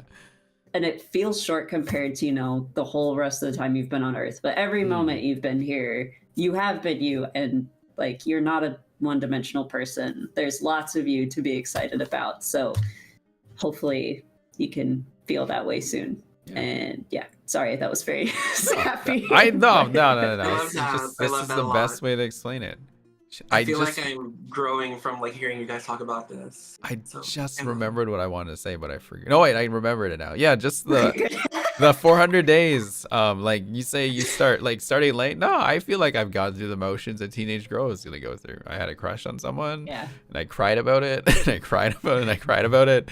So, and it's just kind of like that's how life went. But no, just like it's been good. If it's weighing on your mind and that's the thing that you're worried about, I think that's the least of your concerns. Once you start, it's just like life starts over again, and you're just like, oh, I'm here now. All right, let's just move on. That's it. Tay, how about you? I just like to think that the trans journey has always been different for everyone. One of the things that I struggled with being trans was that, like, you know, I did it was kind of late. I was like 25. It's not that late, but like late compared to my peers anyway, my trans peers. That's number one thing that I kind of felt left out on. And for quite some time, I actually did not want to take tea, I didn't want to do masculine stuff for a while, right? I mean, even now, right? Obviously now. But a lot of it was kind of like thinking to myself, like, oh, I'm not like a real trans person, or like, oh, I didn't feel like, you know, just because I'm not transitioning in a way that I always see it as, or it's like, oh, you find it out really early and you like do all of these things, right? And then by the time you're like older, you did all of that, right? But for me, I'm just like, well, I started kind of late, but I also was like, I don't really want to like transition like so fast, right? And then therapists always tell me like the transitioning journey has always been, it will always be a part of you no matter how you take it. And like, you know, your life doesn't really start or stop like anywhere. It keeps going, you know, like the journey is a part of you. It's like, you know, you've never really been like not yourself, right? If you have like your fake self that you show people, right, and your true self that you want to be, but it's always been you. And you know, I just hope that people would, you know, you just kind of like have the courage to like embrace being your true self no matter which part you are in your life, because honestly, from, you know, you guys too, it's like it's been the best thing that's ever happened to me. Yeah. It's just knowing, being confident, honestly, like we were saying earlier, just like, you know, like masculine or feminine clothes, doesn't even matter. I just have like the confidence that this is like me, like I can just do whatever I want because it's me, right? Yeah. Back then I felt bad wearing feminine clothes because I was like, oh, I feel like a woman, you know, like, oh, I feel like oh, I'm like being a woman or whatever, right? Now just like I wear clothes and I'm just like, oh yeah, I'm wearing feminine clothes and I'm a guy, like. Yeah, I'm just sharp It's today. I look amazing. good, you guys. You can call me handsome Yeah. if you Yeah. want. Like, They're go your ahead. clothes. Yeah, they're my clothes. Yeah, It doesn't exactly. matter what rack you Yeah. keep Yeah. on. That's the real Yeah. transgender experience, the transcendence, and Mhm. she'll under like clothes no more, gender roles none, no more, none of that. And no, that's Yeah. really cool. I love to hear this kind of stuff. That's awesome. What's next on the list here? We're almost at the end here. I did want to. Oh, sorry, go ahead. You know, like sort of, as I kind of like my closing thought for that, like reason for those last two questions was that, Yeah. you know, thinking about it, like if I had transitioned when I was 21, I probably would have still felt that, oh, I wish I'd done it sooner. And Right. like if I had done it at 15, I probably would have thought, oh, I wish I'd done it sooner. And then Yeah. I kind of feel like, you know, no matter when you do it, you're always gonna wish that you had wanted. You're always gonna wish that you had done it sooner. So, like, what better time than now, right? Exactly. Yeah, for sure. And I'm the biggest example of that right now. Did it pretty late into my age, but it's been fucking amazing, you guys. Just telling you, it's been awesome. It's been, I like, just especially the support I got from everyone after coming out like that. It really moved me really, really much, just to see how many people were just there, just like paying attention to that, just to see me be happy with myself, I guess. Not that I wasn't happy with myself, but be more true to myself, I guess you could say. So yeah, I thank you all for that, because I know all three of you were very supportive on that day when it came out. So it's very, very touching to see. Yes, thank you very much. But yeah, that takes us to almost the end here. We kind of glossed over this in bits and pieces, but we'll try to keep this part short. I want to throw this out to the audience right now, though. If you have questions, mention them now. We're going to answer this question I have on my list here. Then we're going to go through the chat and see how many questions we can get to before I think we should probably wrap up this panel, because it's almost been 3 hours, which is crazy. Like, holy crap. Panel part 2. Yeah, panel part 2. After Maybe, yeah, I'd be dark. down for sure. Yeah, you'd figure it out Panel sometime. 2, electric boogaloo. Yeah, exactly. Come back and revisit this. Let's start with Daryl. Any advice or considerations to give anyone thinking about transitioning, or anything that surprised you about the experiences of your co-panelists? Yeah, well, as far as advice goes, I think it's important to consider that, like, there's no one right way to transition. There's no like, oh, like I'm gonna transition into being a woman. Like, you know, you don't have to be on E. You don't have to not be on E. You don't like, you know, like similar to what Rin and Tay were talking about with, like, you know, clothing and like gender expression. You don't have to wear like dresses and skirts to, you know, like express yourself as a woman. Like, there's really no like one right way to do it. So like take it at your own pace and experiment, and, you know, whatever makes you feel most validated, you know, go with that. And like whatever doesn't work, you know, don't feel hung up on it, and don't beat yourself up for it. You know, like it's all part of the learning process. And I always joke that, you know, like transitioning, especially if you are transitioning later in life, like you're speed running the awkward teenager phase. Yeah, you know, like exactly. you're speed running. Well, first of all, like, you know, you're speed running the awkward teenager phase. You're speed running, like, you know, going from being like a girl to a woman and things like that. So like it's going to be weird and complicated. So just like go easy on yourself, and you know, don't be afraid to like try different things. For sure. I was surprised by how much of my experiences kind of aligned with yours, Ren. Yeah, actually, no, it's been like, eye-opening. Surprised. I mean, like, yeah, like, oh, we both did this thing. Interesting. That means others have done the same too. Anyway, Tay, would you like to share anything to that question? I can read it. It was just to any advice or considerations to give advice, anyone thinking about transitioning, and anything that surprised you about the experiences of your co-panelists. One advice that helped me a lot is that your trans journey is your trans journey. You don't there's no right way to transition, and there's no like, there's no like rules or set rules or anything like that. If you feel that you are trans and you feel like you are this person, that's you, and that's what you should hold strongly onto. Like, don't feel discouraged about how people tell you what to do or how you see what you do. All of that. This is your journey. No one else's. This is your journey.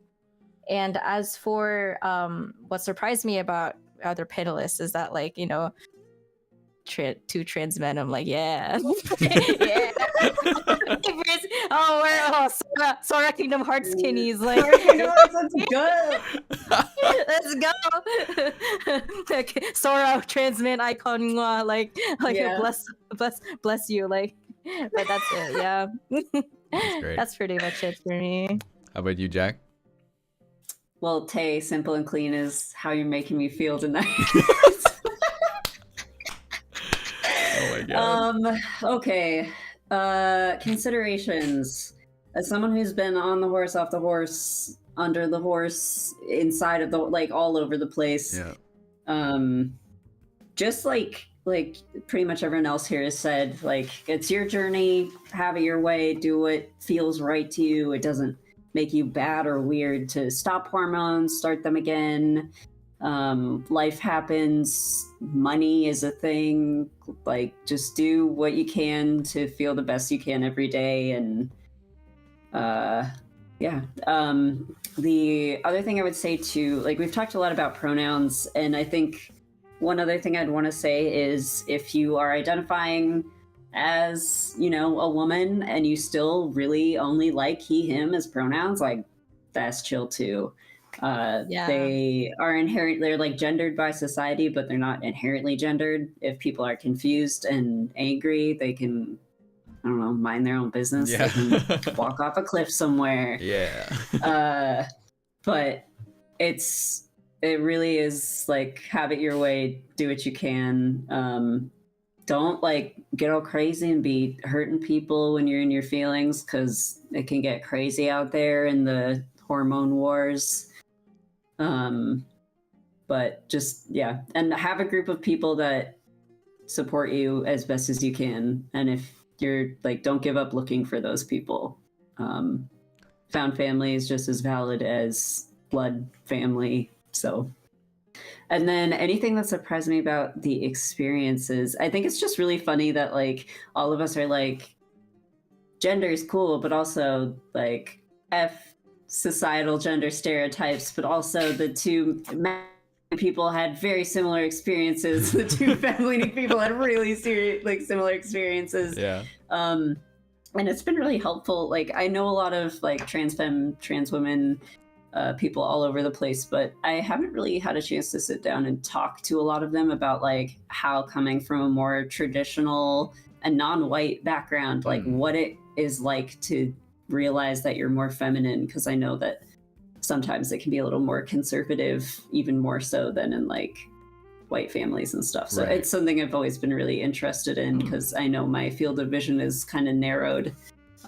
So it's just been really cool hearing. And Tay too, obviously, like, that's a totally different upbringing than I had. So it's just been really cool. Thank you guys for sharing with me. It's helped me learn a lot. Yeah, no, like, your experiences are totally valid too, though, because from us, like, we only see it from like a very Asian family upbringing too, right? A lot of the panels that Ying and I have run as well were like 100% Asian people too, so our experiences and our opinions are very specific. So you coming on to here actually is great. Like, I love that. It's hearing the things that you were able to share and the experiences from your side. It helps me understand. Like, I really loved your explanation on neopronouns. Like, just think of them as like a name. I never ever thought about that before, and that's actually really helped me. Like, damn, that's so easy. Yeah, oh my god, helps a lot. Yeah, that actually helped a lot. I try to view a lot of like internal, like the way people view themselves in labels and all that stuff. Have you ever seen the drinking out of cups video?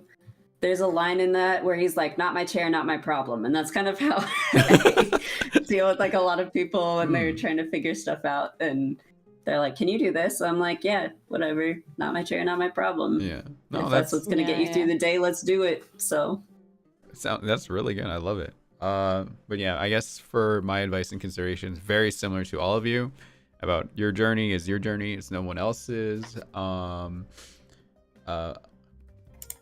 I think something Jack mentioned earlier about having like a network of friends close that you're close to, a found family. Definitely. I guess when you go to make the decision to do it, though, my suggestion would be to make sure you have backup plans just in case, because things can go south very quickly. And I know I have a few friends where they thought they were in a good place. Very quickly, it turned out not so good. So things will happen, unfortunately, and some things will turn out for the worse. You just need to be prepared for it. And to that effect is also, if you're going to do it, make sure you're safe and you're ready as well. Like, if you're in a position that would put you in danger, I would recommend just hold on. Wait till you get a little bit more independent of where you are at the moment, so you can finally go out and about and just, live yourself, because the last thing you want to do is put yourself in danger. And then the very unfortunate, the worst thing that can happen is you don't get to experience it through some mean that I don't really want to say out loud, but you kind of understand what I'm trying to get at. So anything about surprise from the rest of you guys? Just all your stories, actually, how a lot of us lined up, whether it be Jack, Tay, or Daryl, we all had something that happened that I can share with each of you. I can't remember each one, but I just felt like everything that you guys shared today, I've resonate with. It feels good to hear. I've never been in this much depth talking about trans living growing up, right? It's been so interesting to hear everything everyone's saying here, and it just makes me feel validated and also kind of angry, because as a kid, there's just like no one to talk to about that. I'm just like, what the fuck, right? So I appreciate you guys for coming on to the panel today and just sharing your lives with me. So thank you very much. And I appreciate you for inviting us for this. Yeah, it was amazing, honestly. Thank you. A great time. But yeah, I didn't see any questions from chat, so that's great. I don't mind. I think we kind of covered everything. So we will leave this with I'm going to give everyone their 1 minute elevator pitch. Whatever you want to talk about for 1 minute. What you want to promote, the thing that made you trans, something that you're into, whatever you want. And let's start with Jack. Go. Okay. I'm definitely the smallest, most normie creator here. I do art over on my Twitch channel. Please feel free to check it out. I'm developing a horror, gay, trans fairy game right now. So I'm doing artwork for that. And sometimes I play like Dead by Daylight and stuff. And the other thing I want to say, pitch, is just kind of adding on to the last thing we talked about. Check out mutual aid networks for trans people in your area. You can find them on Twitter pretty easily. If you ever like really need something, not feeling safe, look for those mutual aid networks, and you'll find good people there. So, that's all. Thank you. Thanks. Daryl. You can find me on Twitter, Starlight Daryl, or if you want to hear any of my music, I work a lot with VTubers and all that stuff. It's really fun. DarylBarnes.mole. You can find all my links there, and just want to say that I'm always open to if you have any questions about anything, gender, music, whatever, VTubers. I try to keep myself as open as possible, so don't be a stranger. I want to add that Daryl worked with Ironmouse, you guys. Not just VTubers, the biggest VTubers. So hell yeah. Yeah. Hey, how about you? Oh, what? Oh my god. Okay. Twitter, emo protagonist, just one word. Instagram, emo_protagonist. Twitch, emo protagonist. If that's a little bit too much, you can go to emoprotagonist.com. No dashes, no spaces. Yeah, emoprotagonist.com. For what I do, I actually run a VR chat community. I do VR chat a lot on the side, and I kind of manage the Genshin community there because I own the biggest Genshin world there, which is the Angel Share Tavern. And I don't know if you, yeah. Well, it's called Deluxe Tavern, but it's Angel Share.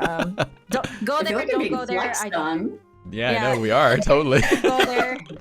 Yeah, go there. Don't go there. I don't care. Maybe don't go, but it's okay. I'm just saying that I run it. So I mean, that's all I can say.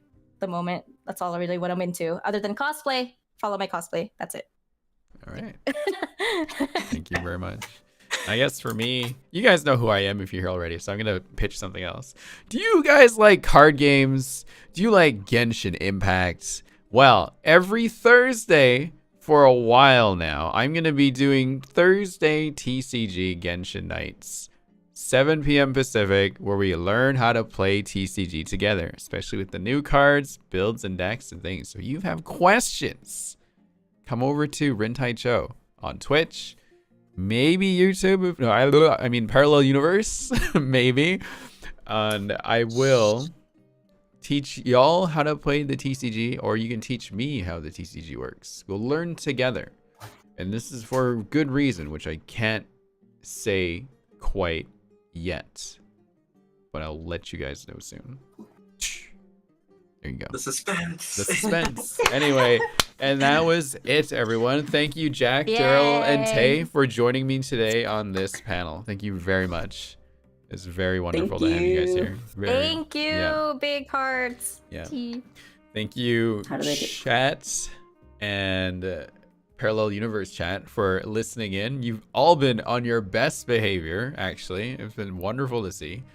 And yeah, I think we'll do this again for sure. There might be new guests, there might be different definitely be different topics.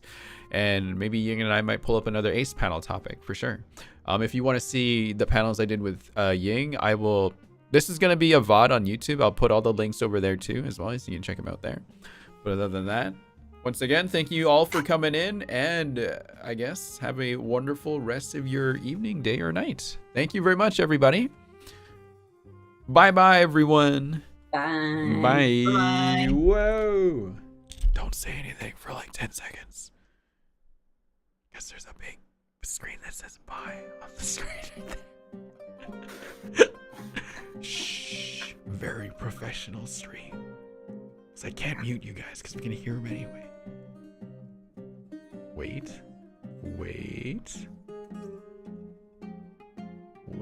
Hang on. I have to end YouTube first. What's up, gamer? Again. Sandwich gift.